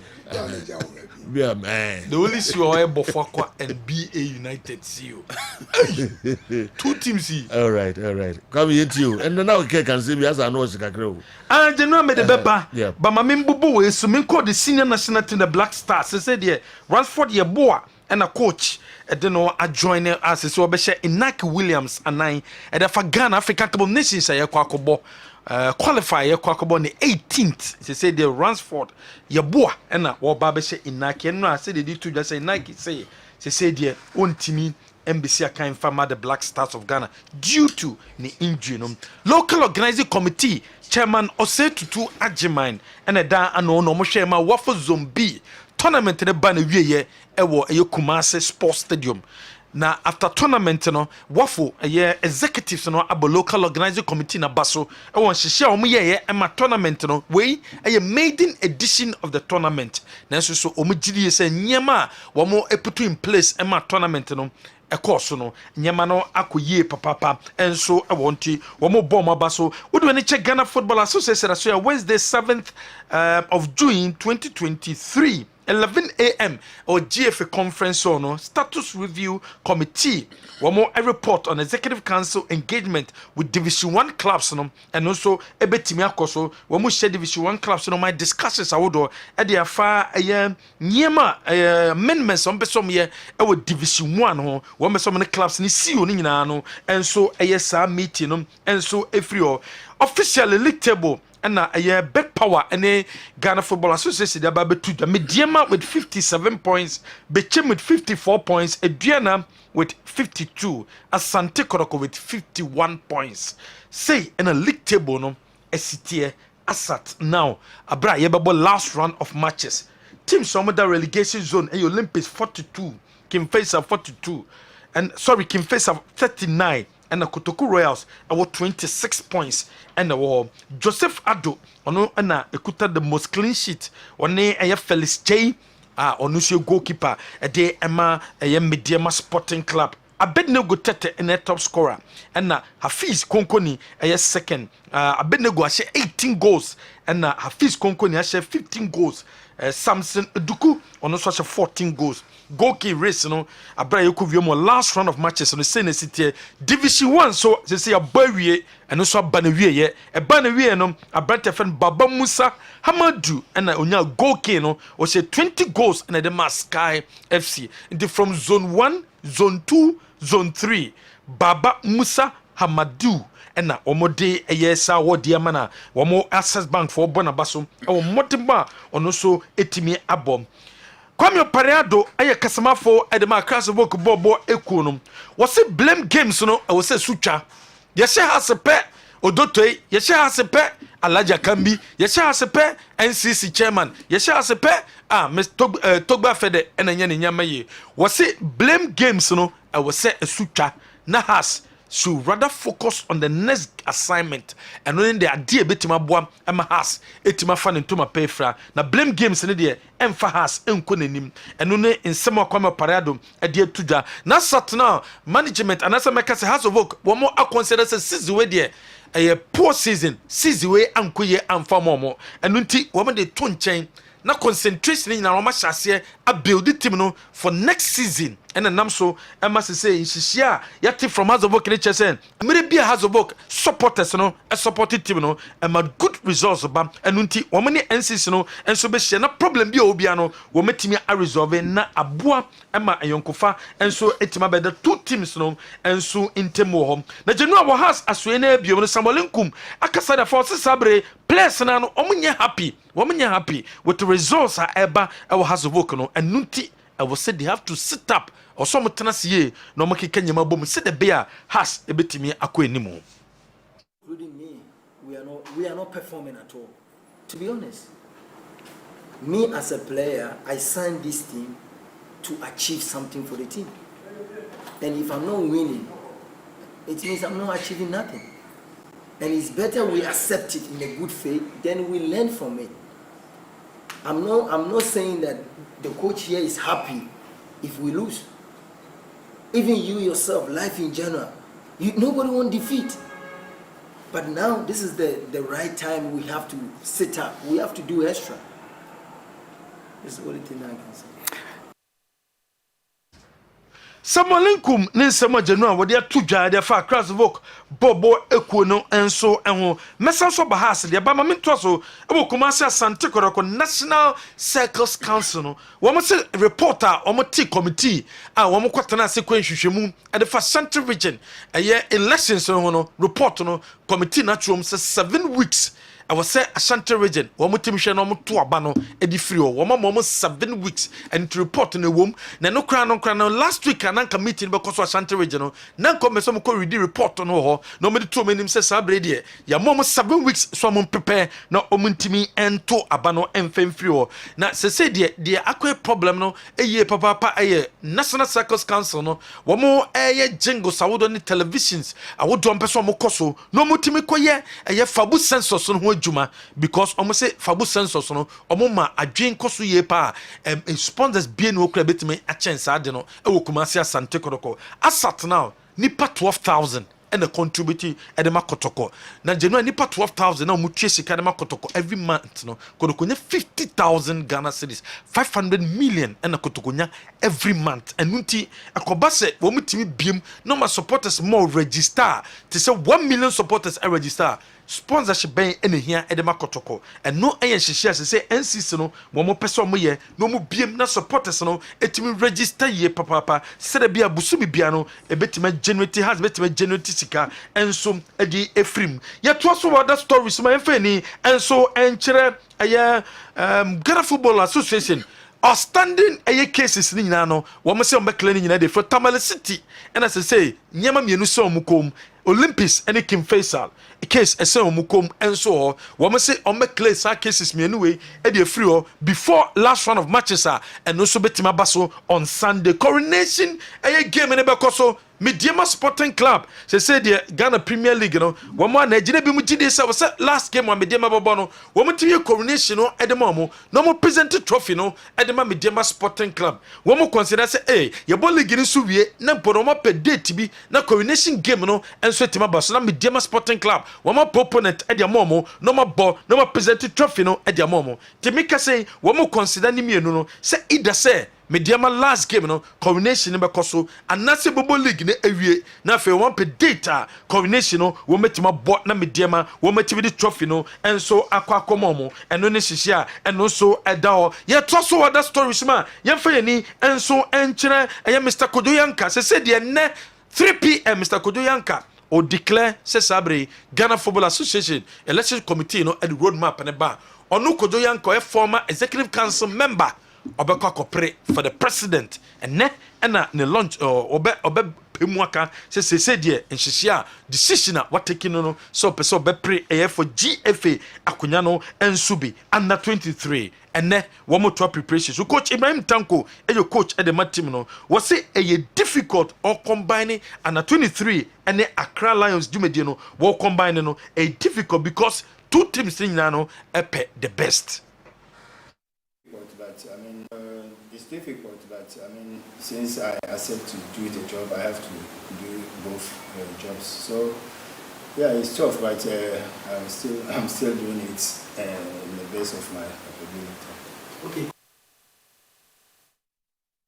Ayan semwa coach Ibrahim Tanko wade atudwa enso say the league matches no aka last round of games no de ba na wie Gazelle so say ogidi say kotoko antimi Angel League na so mutimi na respectable position second position there and no ohone bia nani eda about the mindset because getting to the end part of the league there are so many things going on and then we needed to get ourselves in a good position because we know mathematically we are out of the first in the league table, so we have to find ourselves in the comfort zone, which is we are expecting to be in the second place in the league table. And we decided to come in with this game so that we can get that particular 3 points. Then we'll go back to our home ground to see. It has been a long time we win a match over there, so that if we are able to pick that particular 3 points, I strongly believe that it can bring us to the second place in the league club. Coach Abdul Ghazali and a coach Edema Aya Kumasi Asante Kotoko also Sabre or the second position no and no and say botaya is in so was it obaye obin team kase onya de obeso kotoko team no as a head coach no na we performance no na enya bad sir. So far so good because almost all the away matches last 2 weeks we picked 3 points in a way. We went home and we drew. We decided to fight back again to come back to the winning race, which we were able to do. And I'm hoping that something that we haven't done for this particular season, which is winning twice. I strongly believe that, and I pray that the players will continue to listen and will go back to our Sports Stadium and make our supporters happy before the league ends. What general? When you someone Gazeli, media to the FCA. All right. Yeah, consider wife. Yes. Akushetiwa. Yes. And now Aku's birthday. Aku's birthday. DM wish Akushetiwa and so happy birthday. Beautiful Akushetiwa. Beautiful Akushia. Yes, Yankupon Shira at the mouth. Why? Na bibia unsabe sumbia no enye nhyira yes na akwasi dro sese woni no ntuma kro ene ebo ai nyankopon ayadom ema bibia mu wura ne ye minu aketu an bibia wura ne ye pa yesogu na no say so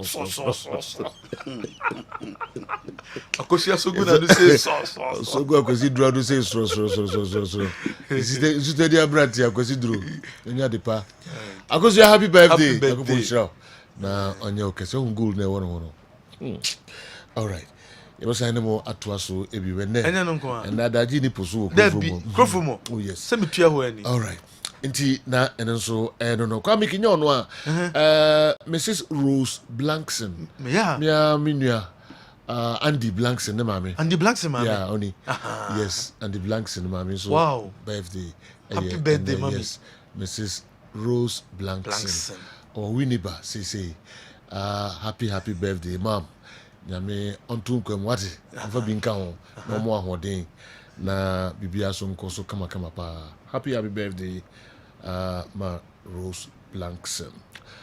All right, you need na areho so wo ho yeah one him say me brand minua kuma no na dakusi yes yes me remfie and then come the be papa dakusi ne step mom yakopon ya aduma efiada ebe na ono so ne 1 week no baso Mrs Cecilia yeah Madam Cecilia Ajiman Bedu yeah na me boa efiada na be baso e Patasi Estate house number C4 okay until the ma Cecilia Ajiman Bedu ne ta frɛ no Abraham Nyantetua dakusi ene ne step mom eno no abusua ni nyina esi omo to nsa de afre adofo nyina momra na momaye ommoa na ma ne 1 week no enkoso kama o Patasi Estate.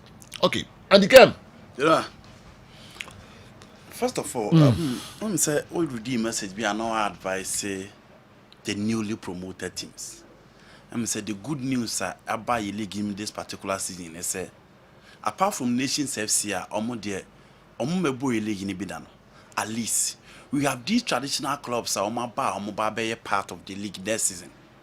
In the Heart of Lions omo nim say na league no person will come one and yema also di go akwam now ye ansa na otimi aka league because omo ba bebo bi and the taste of it I enjoy bi and anyema nko ye omo de cotton actually omo create certain rivalry and the baby Mikaji Boachi penalty na obo fast on in free mitri muda nti omo nim say one the Aha Kotoku Royals are moment me and stay in the league ni omo anya a very nice venue from the start and see what kind nti don't go keep kusuna fan mo again it got to a point that 7 months no munti omo players neka so how do you compete in the Heart of Lions ni nyina say good players having a very good venue and pay the players well plus the very good coach Beboao and what team stay in the league.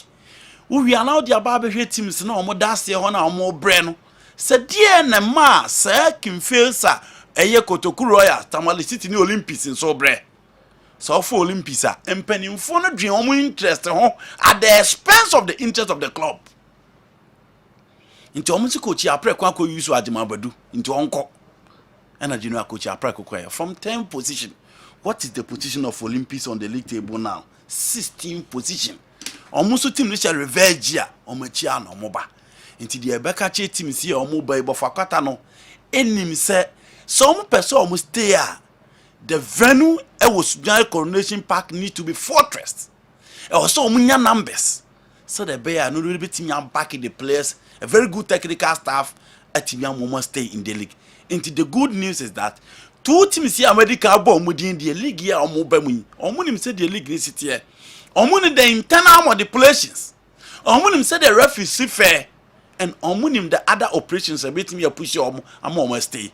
First of all, say oh ba league ni ma ade ba ko agino odi ka adwon no say wo be make sure say oh ba no betimi stay nti no wo busa akene di bo chance no o say their priority is to make sure say omo ba league ni ma e wo so omo stay say wo stay na general the next season no what me are plan ahead nti hwe ba bia ni Go Stars after almost say you know look at ba bia ni Go Stars now nti Heart of Lions ne bofo akwaye mo makwaba and we are hoping say omo so betimi aboa stay and be more traditional clubs na mrebi ya yenya numbers at the affiliate stadium ama na emetimi akoyie for Nations FC there it is an emerging force and omaba be room in the Ghana Premier League omu wo sika to sign players coach omaya ready so omo be fa no coach ya general with time so omo na mra obetimi aye adwuma no waye adwuma ni ye nti omo se wo ka mo omo but general omo so ba na omo make sure so omo betimi ya stay nipa kro bobo okuma apem obobo akoso mo ne ho ahwan nyina general all those teams by Premier League no omo ntimi and stay based on one reason or the other but teams say no we were traditionally we were the finances to stay so let's welcome them and let's hope so with me as the year. Remind Coach Gazali that he can never be in the second position because Bechem United has a better head-to-head. Their best would be the third position. Hello, Kwaku Guildford, UK, and anyway, and so bye. You know, Adriana Star share revenge ya. Now you know almost story near story be interesting kakra. Reverse year. Yes. So okay. In the last 3 games, omo losing na. Team omo peli yaje. In the last 3 games, omo pick a point. Omo home ni away ni omo lose. After the game against Accra Lions, omo considered 3 goals. Dreams FC be share omo doma and omo ko lose to nsuatere. The 3 games ni na omo de car na she e kona chisa e wanna see baby aduana akwakotunu. The sad story no coach Pakosi Fabian. Upon all his career as a coach under 17 and yebo kudus yebo ibano otoku yebo tampiko mo at least yebo ni dia ka ho Ibrahim Danlad say oh on the my sa players no under 20 at least yebetimi aboni din si yebo kotoko under 20 ni yebo medun do pe yebo ni dia ka ho but si yebo coach Pakosi din in the Ghana Premier League ade ne yebeka dia ka ho one perform more has one perform more kotoko or the league first from week 7 see the last 3 of the Ghana Premier League at Bimidi ma take over not a good news now me ugidi senka at least number of things our coaching in the Ghana Premier League mu die go be crown ne dwuma wa now with this particular league trophy but unfortunately Adriana Stars you know amota na blasted am in the last 3 games in Nkoyi. And there any good news for Coach Pakosi Fabian and Adriana Stars. Too bad. And anyone wants a Kotoko, I decided Coach Gazali Samaoka. If you look at the point of Kotoko, any baby Adriana Stars, Kotoko 51 points. Adriana with 52 points. Kotoko last game, so Mutimicha Adriana and Timmy and Sha. It implies that Kotoko is sent to my friend Adriana Stars. About be detailed. A team out that first January the position on the league table now. Not a good news for Coach Pakosi, not a good news for team friend Adriana Stars. And January, GD almost supporters no more fan base. And the pundits no a right on say the favorite to win the league title. January, Mama will be answers from too bad. But in all, what can you say? My serious advice to to Nations FC is that if they want to remain in the Premiership for long, they shouldn't try to rival or upstage Asante Kotoko in any way, or history will repeat itself. They should ask the Great Ashantis in the 50s, Kuma Pim Stars in the 80s, etc., etc. Anytime disgruntled members or a member form a team to rival the great and traditional Asante Kotoko, your investment will be wasted. Or anybody aboa, and so that we are brave. I think this message repeatedly almost the basa well minim share other stories. Okay. You know, Coach Ghazali say Oba and why there on your bad sir. Clearly, out of 33 points, no, you know. Don't blame Pakwesi na Nsempi Jonathan Abepobi. And as I mean, can't you say, men blame Pakwesi, they be a unim de koso. Oh, you know, ye league in a dear, see, I can't say my koso na, minim na, unim na, yen can of the issue be there. League no, I think jabo. Yeah. Inti, well, I agree, you cannot blame him alone. But on the surface, and no will be any.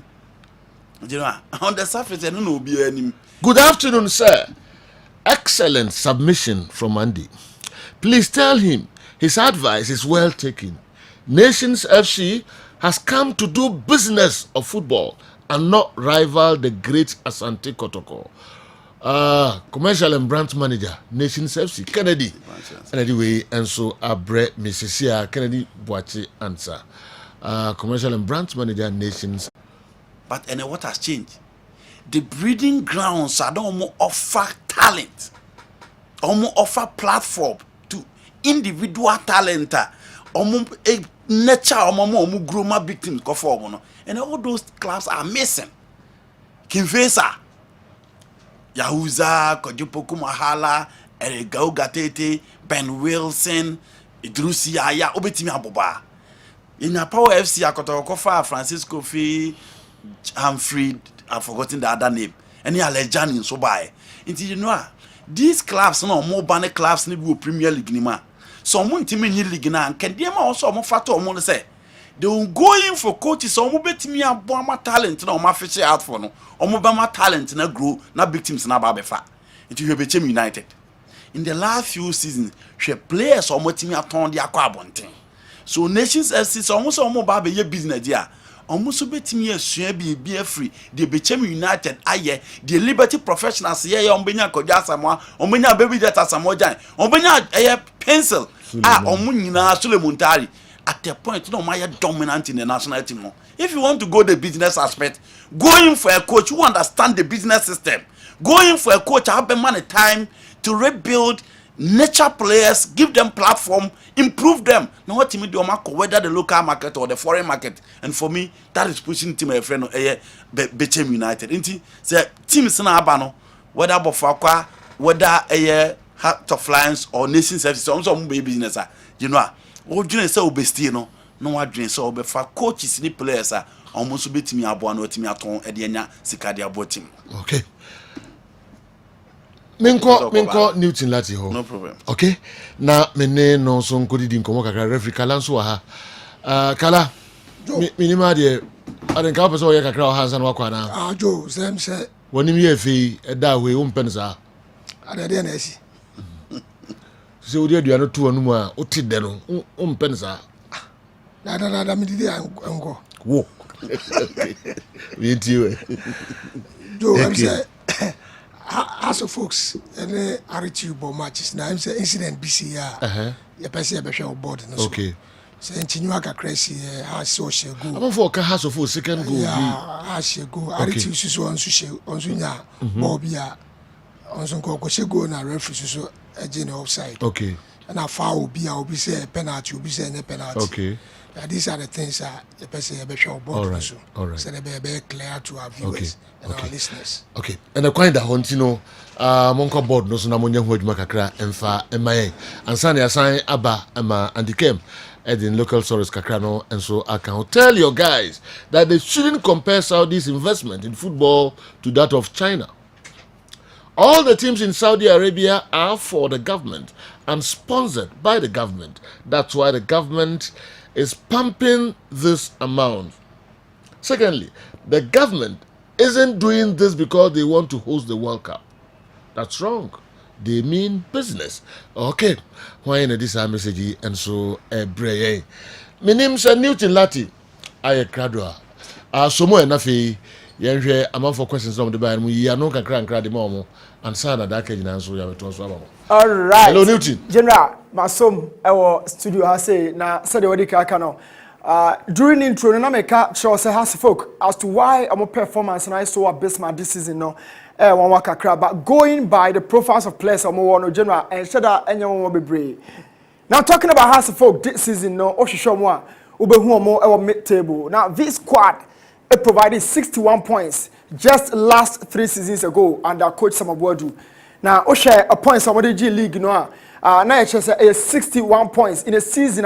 General Moshe 45 goals. I consider just 23. That was the second best defensive side ever league.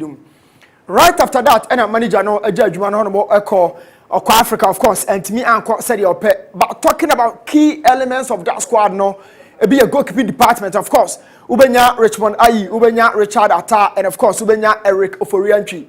None of them and all kind of different experience, adaptation to the Hasfolk club now. They've been there for some time now. But even away from Hasfolk, these are goalkeepers in general, or more at me develop so much. Within the colours of Hasfolk, their clubs, and of course their national colours. So for Oriental, the exploits for national teams, for Kotoko, for Mediama. Richard Atta has been with the Blasters after Blasters, a team being in terms of the national team packing. But Atta is here. But usually, okay, performance, yeah, experience and quantity, performance, about general. Sometimes you need to be on form. You should be ready optimally. As I say, you're ready for the season. So talking about these goalkeepers, a more huge potential. A bimpa, a bibaka, someone to me in the Chinese, a more talent, you know who the capacity of it. But by virtue of the evidence, who so far our career, they deserve to perform at the highest level. But this season, it was never the case. Has to focus consider a lot. Now talking about defense, share the right side and the left side. Coach Okuluka wants to say the lateral zones of the team, and it is so weak. We have Dennis Kosa and Okan Rashid. These guys, and about the left side of the team. And of course, Samuel Inkum. Do I need to talk about Samuel Inkum? These are the 4 players who has folk lateral. So Dennis Enihonma, you expect Rashid Okan bet me a Jumana Diamao. Okan Enihonma on the other side, Okan Yamankwa Bafi or a certain Samuel Inkum. These are the individuals at general or more the lateral zones or F4 has folk.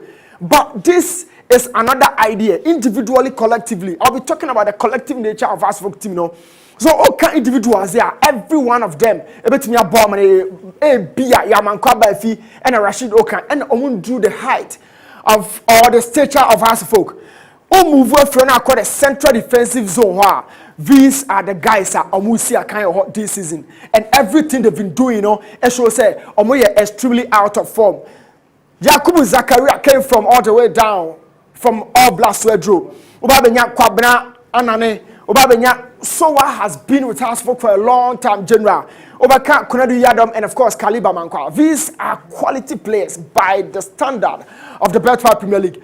But put them together. I'll be back later with that. So these are the players I watch on. Uyimi Enua, it means 4 and 5 Emani. Uyimi and San, it means a back 3 system Emani.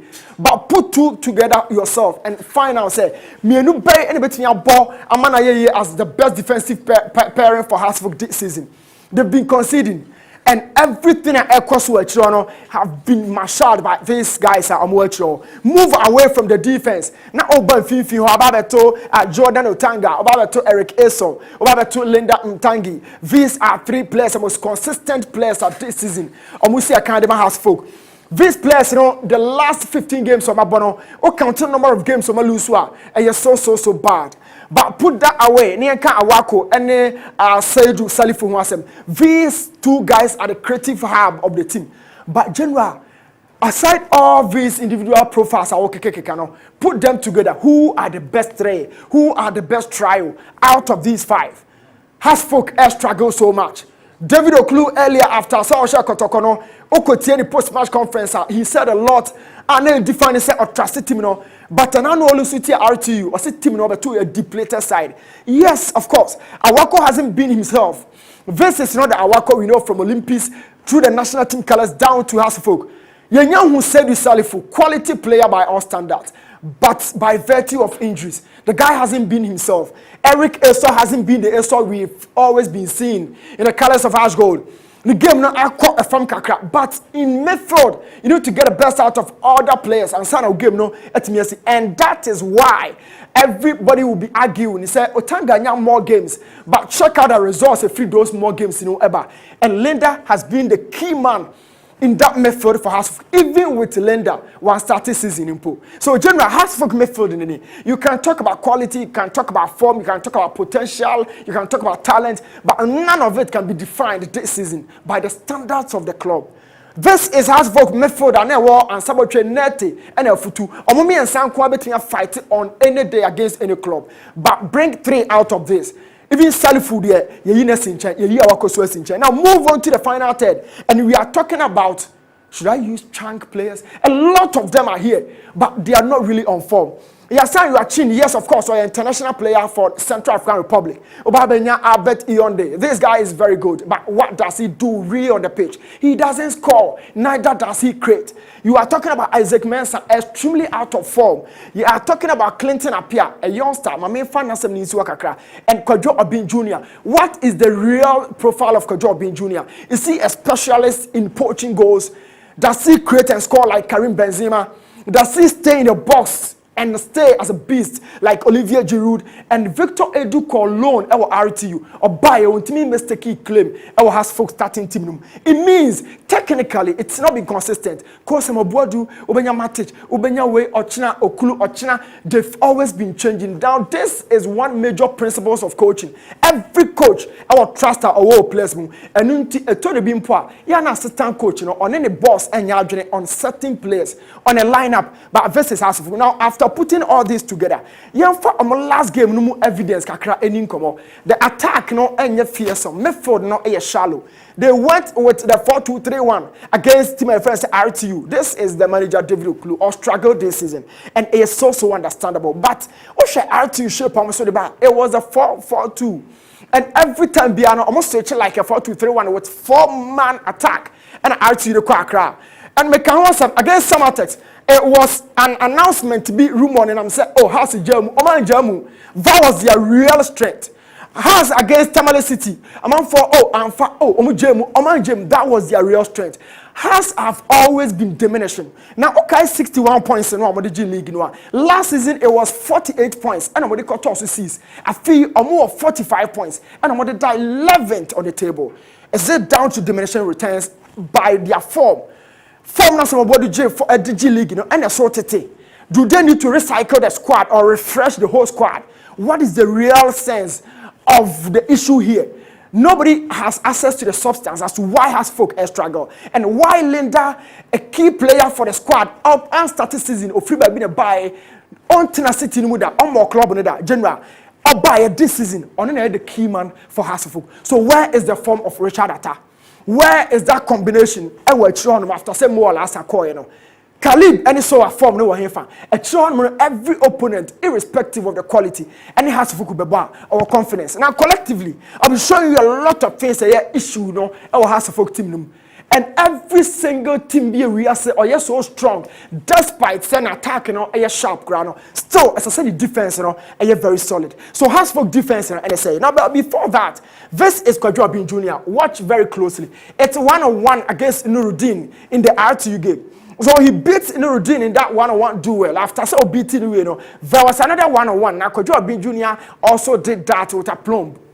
After so beating another second man in the 1-on-1 duels, this is the big space. So oh yes, striker, instinctively, this is where you are defined. She space a Kwadwo Obin Jr. She distance between himself and the goal line. But it's down to Kwadwo Obin to take the keeper. One more shot or delay ball no meaning so lose confidence. He is the key striker for the side. Or the ball no after that, and see the class. And at some point, has spoken your free kick crown. Now, Tana Babejina home. Now, Obo. This is a team indeed are yet depleted. Here, you can agree with manager Okulu. But who caused that depletion into the squad? We were talking about it. So, free kick here by here. That set piece from the corner. Atabuafu Rashid Okai. As to why the Buafu, let me show you here. You can individual some quality, but put them together and you can the collective quality that defines the strength. So here, Hasfolk defining in a zonal market. You have two players here. More market box, And Oshaya Rashid is right around the near post. So you need to be very much watchful. But Ojina first post, no shall be Ata so Akojina. Now Ata is making sure say he's at the far post, making sure someone intimate Antoinette. But before born air banner, now Rashid cut off momentarily. He surged off. So it was down to attack to hurriedly parry that ball out of the goal line. This is that defense at almost pass almost back top phone. Now, the league is stronger. I could have boldly said General has focused on relegation. Can except for Thomas a fee come sinking.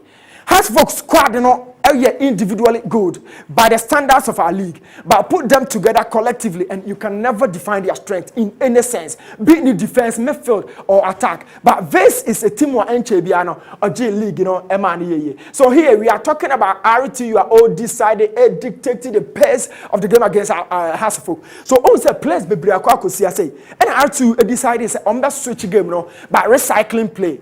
After that, and the weaknesses are so clear and visible. Our Hasselhoff team appear. Now watch here very closely. How many players can you find around this zone as against how many players from RTU? This is 2/1 in that overload. But there is an explicit pass to RTU player now. And none of the Hasselhoff players was zone and care about what is really happening. This is 2/1. But watch the distance of the pass to the receiver.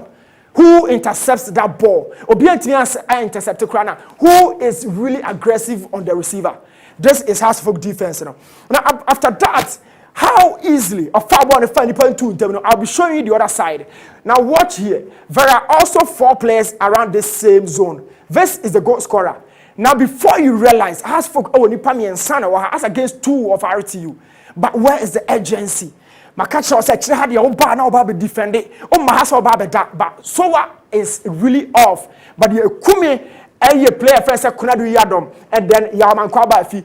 Who are these 2 players? But ask me one question about Manaf Umar's position, and he's really coming down from behind them. But General, watch the situation very closely. Every member of the back line for Hasselhoff, this sample no if from last game of boy. This is Manafoma. He's just got entry into the box, but 2 players were. You have Kunadu Yadom, you have Yaman Kwabafi, but Omunina Shady Atabaye, and then Atabe to me after splitting out the ball. But this have been the case at Hasselhoff from this season. Omuko defense on Manoma Kwakoda. No, Omo concede this goal. Hasselhoff a form no yet out. But say you can't Umama for the Amamesa Family. The reverse fixture of this game. Now watch Midfield and see and see this is so. Eso ne has say watch closely and then watch Umama Naf. Umama Naf had the ball with ease because Eso cut off. Now Medica from defense Omoko off, but watch the midfield. Eso is also out of his senses because close to him, Umama Naf far ball no chino from almost 50 yards away and a pick Richmond. Different set and a watch your different goalkeeper. RTU they are now mobile cranny attack. But the characteristics of this Hasselhoff team are similar thing. Now watch here very closely. You can count about 4 or 5 players in this zone. As against how many players for RTU? 1 against 5. But there's one explicit pass in from midfield at breaking the whole back line down. And General, this is Hasselhoff. Omutimwa na person the edgy league, or person the rat for 5 players as again 1 striker from RTU. But ball now I see into that space. Attack never came out of the goal line, and the part 4 winning as General Omwada. Hasselhoff, in fact, are depleted. So me catch you earlier say individually you can be calling out say where you're good. So about team nature, Caleb Abodriana, our experience, so about us good, our form, or you're good, but put them together, and that is the essence of a team. The power of a team depends on the collective nature. Some of these boys shouldn't start for Hasselhoff, if indeed, as I say, unless 2 years, this ball got at the back situations, and Hasselhoff consider. On this note, I've been inviting Refikala. Now, game no the sense back by beyond me. I know they are purely technical from officiating angle. No, na many ref at discuss it. So, General ref Abedru has say. Now, ref, okay, a game where they send me braba. Be say off and you're off. Ref, you know, GDA penalty no cry inside and I'm inside.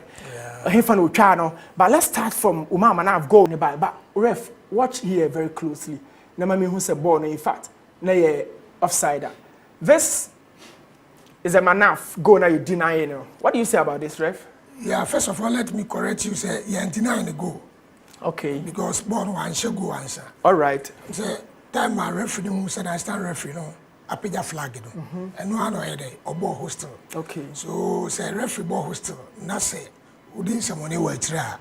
They say when one buno until Obama yellow card because a beer said I make a try a beer say commentator be out of you know I shall go. Na referee say you go. Me was so no. As a referee flag the guy confessed. And sana all bobo na ide akwa to that. And it's that I can say hostel settles dispute. It's anytime be a player or foot of player. What is a referee na ben because Usha na all starting no our ben is so na ben. Or the fowler or bar ben is so na ben. It is a other whistling be or outsider. And so we recognize that no, this whistling is not coming from the center referee. And it is all bar ben trewa. So referee who say assistant referee no appear flag say offside. Na a player na ntie and okobo ball say meaning say umbu the decision and until no basa na you are showing disrespect to the game which is unsporting behavior and until the man yellow card and they say or share go. Now coming back to the incident I say ahano say said the facts. But ref, watch this video. I don't know, let's come back to the incident. Because you so denial, also went denying. Who said you one? Born a cotton net. That is why I say born a cotton net, you know. And Sana Obama card. And I was saying, oh, kasa. So the mission. We know, so kasa or deny now. A son's a born in show deny an obvious goal scoring opportunity. Because of the offside, you know. Coming back to the clip, to the incident, you know. Now you could see, say, the player was not in an offside position. That means, yes, because if you look at it, you see any part of the body. So the part of the body, apart from the hand, you know, so we leg now. You could see, say, and I know, I put two players on side. Side off, no line almost. But you see, a reflex. No, no, yes, let me tell you, that is the facts that we are seeing. Look at how our technology, to say that no panel Joe, discussing about old players, as I say, BBC to me Kosia, and the technologies will be more, and these things, they be a players, no. Was it 900 goals, 800 goals, no. They will find it very difficult to score those goals. But coming back, and there are a lot of technologies. I show say, look at the legs, and it was tight. Look at it. So it was the reflex. When the ball was kicked, Okofano at the recipient point, and that made the referee, assistant referee, a mistake. Which is wrong. Yes, and in terms of a mistake, Okope their flag, Sabono, offside. So he made a mistake here. That is fine. So didn't I go? Yes, fine. Okay. All right, so ref, after this, na obia kawoshe go na or kasa out of frustration, no? No, but let me tell you, any kasana or kasano. Born now about 2 net, no? Because you had the whistle. Why should you play it again? Okay. What is saying about baby? Because my GBB, you say whistling settles dispute. Newcastle and Liverpool, John Joe Shelby, a go a torn net, you know. He played the ball into that net after some call review, you know, on the G goal. But now referee now the car about you know. Let me tell you, and the occasional referee the car about yeah, boy. Mean to me and Kadia, man should be mean to me. But anytime referee Bobo Ben, I just say what GBB, on to me call and back because of the car about Ben. When you say, oh, they say, oh, the car about Ben, there's no way say what about Ben, you can't work up. Referee be on your opinion, obvious goal scoring opportunity. Whistling the choir, they are burning in a whistling and playing in a course spontaneously. Or come back by penalty. That referee, that was his end. What do you say? Because I didn't think that the OG, you know, 1 GM, you know, because you see that here. You see, these are the things I need to know. About Bendia, BBS, etc. Okay, so right after that, there's another incident around the 86 transitioning to the 87th minute. Yeah. But this is another crucial point because we had tackle that was sweet tackle from Nuruddin, RT centre back. Yeah. We say referee originally pointed to the spot. Yeah. You can see that. Yeah, you could see. Bashos pointed straight to the spot. Yeah. But there was a communication from the lines, you know, and Okokoti. You can see that. Yeah. I see a penalty, and I'll see. But also this is a tackle spot. You see, the Biamekase. Our referees, our positionings. Whenever we are running now, vertically, so the player next to say the Odi next obey a mistake. When you are running, I like find space on the match because there's no defender or straighter or if you look at the tackling. So it was a foul, like you see, it's more than about a meter from the penalty area line. Yeah. So the match, and it was a tackling or tackle, or foul anywhere, then it drops them onto the penalty area. So them also up board way, Now here, yeah, tackle baby a best starting any edge or baby a best ending. That be a best start apart from holding. Ubet me holding obia up to a certain point abeja anymore. That's how utimi a foul or nana. That is where you just foul to. But I had a look at it. A foul or higher. It is a BBC crana open advantage. I amber. So I materialize here. Then you come back to where the incident occurred. Okay. So that's here. You come back. So let's move on. Okay. So the mission. And this, I said referee, but war not two no. Has folks so bear my dress or more say war no shape no near day. A man can find you. I should be but all the share closely. Now me mount the diameter of the pitch. Then I mean who say in fact offside and I'm offside. I mean me can't man kwaba if this was the goal. Deflected and also me watch him. I sign a to the name. But from here, watch it closely now. Me must ask question back. Say in fact offside and I say any offside. Was this scene and they now show we say the moment.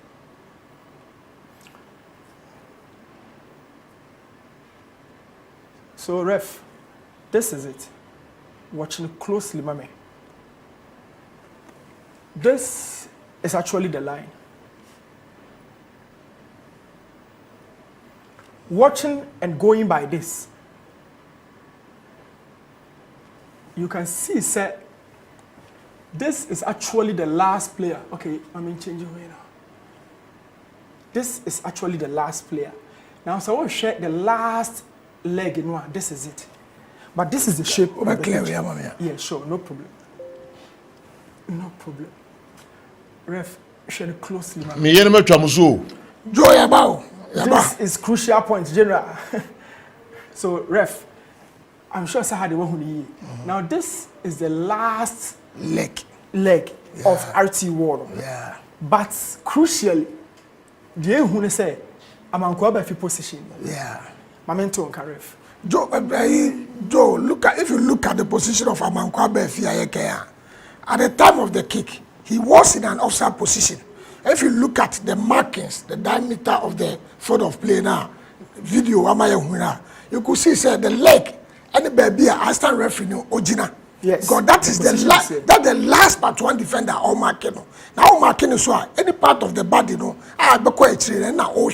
so these are the legs, the leg in the ocean. So if you look at the position of this particular player, now Osher go down, the ball deflected from the wall and it came back to a player who is in an offside position. So I side with the referee, although it was something I had very marginal Palmer referees, but this assistant referee did very well, very well, making sure say where the player was before the kick, he was in an offside position. So I commend the assistant referee, he did well.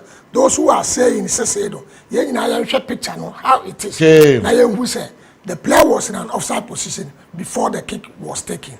All right, too bad as a me chamuso ewa na amanfo better masipa education ni nsema hodo amde atunkofo ni ma clear no de amamefa commercials kakra bi ba na fi ya to aso de amamo ye page mu a breaking news ene beto aso amamo.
he's available at obetimi esi akan. If Pep decide to go in for a 4-back, na on call for a 3-backer, now the neighbor call left, the player is available. Next say Manuel Akanji is likely say obe free echo akwa bench again. So Walker, or John Stones, or Ruben Diaz, now Ake on the left. You have a very good defensive setup. This season, Obia Bomodi no Obia Pecha in the game. In midfield of Ike Gundogan, Rodri, who is on top of his game now, and Kevin De Bruyne, also Obibia. And Senimu so push Bernardo Silva to the right. Nasa oh Maja Green is about left. Now my Ellen Alanda Bear anymore, General. Dear no team ne Laka. Recovery, closing the space, quick in transition, controlling proceedings. Oh, orchestrated Bibia City a winning na. Into Man United only need to be strategic and be more defensive and be more organized.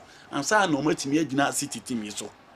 Adeba akwa game say ya na abehwe say kakuyo two teams say na say fan house every player will be given the best.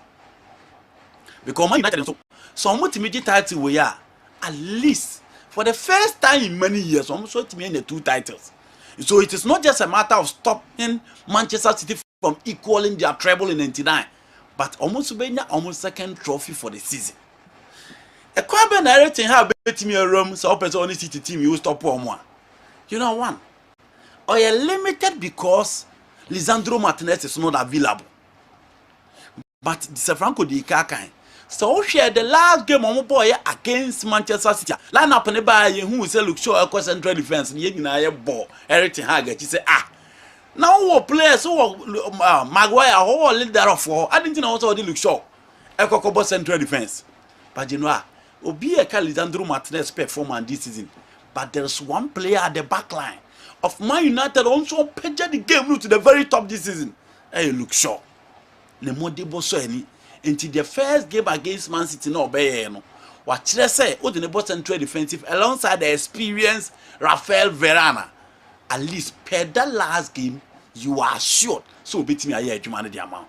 It is not easy to play Erling Haaland out.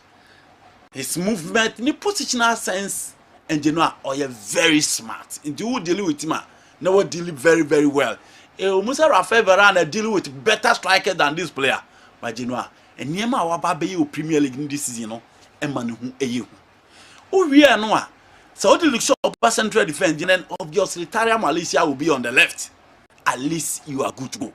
Now the Bisaka bar right because Diego Dalot the opening ko and he's not on form because of his injuries. Until Obama Abrante Fen Bisaka must stay. Now only Jagrelish dia bosso or even come from more. Oh we are. There's another decision to make in midfield. Oh call for a diamond. Oh call for 3. And I said oh call for 2 pivot. The best stop with the 3-man midfield triangular build Pep Guardiola's midfield. Casemiro is a sure bet. But Ejuma Ben had the Bema Casemiro. So what a Man U games now, Casemiro doesn't play like the Casemiro of Real Madrid now. The be a original Cruz. Any model chechi. Now all share say all city binds the opponent neighbor as a midfield enforcer and making sure he disrupt and destroy the opponent play. There be say Osa the pass na kind of game now. So sometimes he play as boss to boss. Until you no look pass now or the man and look at the last pass to Rashford team here against Manchester City. You cannot trust Casemiro. So more said there all against Fulham. Almost the all against Brentford and that's Newcastle United. No, he need to stay and prevent the attacking play of Manchester City. Nonsense, keep a check on the long range, the passes of Kevin De Bruyne. So you Casemiro we are why never. So call for Eriksen there, and that's why I already say toe to toe with Manchester City. No, I already say you are going to open up and close spaces and also Jiabo said the Manchester City bebona. But the moment you go in for Fred, it implies that you are going for another midfielder who is combative and ready to release the balls to the attackers so quickly. But with Eriksen for control, for passing, and Genoa on risky ball baby so the man 10 there be because also be now toe to toe with Rodri and Ike Gundogan. But for me, because it is Manchester City, Eriksen Hanger, I will go in for Fred. Jadon Sancho, on the trump card now. Quick counter-attacking play on the right. no be make sure say because Antonio is not likely to start because of his injuries. And Sancho will be on the right. Bruno Jibbo na the obetimi answer City for no there umpo possession on Bebache into omobo omanima quick feet on the right and Garnacho probably on the left. What say in high games or war the quality, the mentality and the composure to play. And Tikawaka who deal with him that day because we need to scrap brain. But again, the Garnacho he's ready for this particular battle. No one right for the anymore. The only thing I bet me depending on how I counter attacking. And only at the end, Ube make sure say, Obey flawless against the Manchester City attack because you know, so I know flawless. Now Kokase, Kwako Bubi asa, aseme beton ni asem ketwa. It is a difficult one, but you know, no one plays against this City's team and start at favorite. There be City team way there and now no more bar umpo na so yawan. They are favorite. Unless they could join Magic B and what in BB, they have everything to beat Manchester United. But it is the final, and such final there, every player tried to rise to the occasion. But you know, a narrow win for Manchester City. Narrow win. There is a 2 down. Oh, maybe 1-0, 2-1. Manchester United. Because the titles and matches are 2. There is a 2 down. No. Okay. Akabako na treble no I complete. All the odds favor Man City, but Manchester United will reign supreme this afternoon. Greetings to Sir Franco Naro Kwame Wako Santasi Nisa. What any Adriana? General, me is so optimistic Manchester United will win the title. Wow. Me is so optimistic. I see. See a Bishe City. The entire what form Chelsea City? Oh, but see a show 2-1 still a more form saying. Okay. I show him 2-1 no more forms here. And the Manchester United I know, when you are on the verge of making record, nay Manchester United in the general anima. Obemo Aswaish. Where you bojaye. Ono no bo we as our Champions League. General. Ha. Messi me is so sure. And no back in me gidi. Okay. Ne bo hwe na nyefe. O tutu no. David on the name border. Ah. Tunu hotu for no run attack there. Highly unprofessional. We ball. To share the ball here now. Shebwa City winning no run attack there. No the dafom no rule. No rule. Oh, the pagua no rule.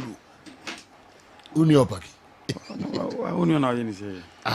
The ball anything. Somebody ball here or support the team back do we. Me bon kwa. Se no be neutral. Se no ma nyina sa no ye no na.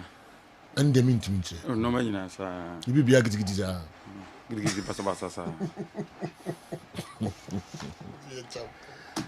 Okay. Me push you another day. Wow, back myself. Oh, ni no ma nyina sa na. Bibi say. Oh. You know me no ni ma ekiti. Minya na ni ma re. But this time now. But me pese me dwan hu ade bi oye no gentle. Ma ya minya ba akokran. Because onye gentle. Minya ba akon kan sa na me pese me chere. And I saw you how they will be a catcher. So, no, no. Miss Struggle. I confirm it. Giddy lives are. Into Shin, so Shin. No,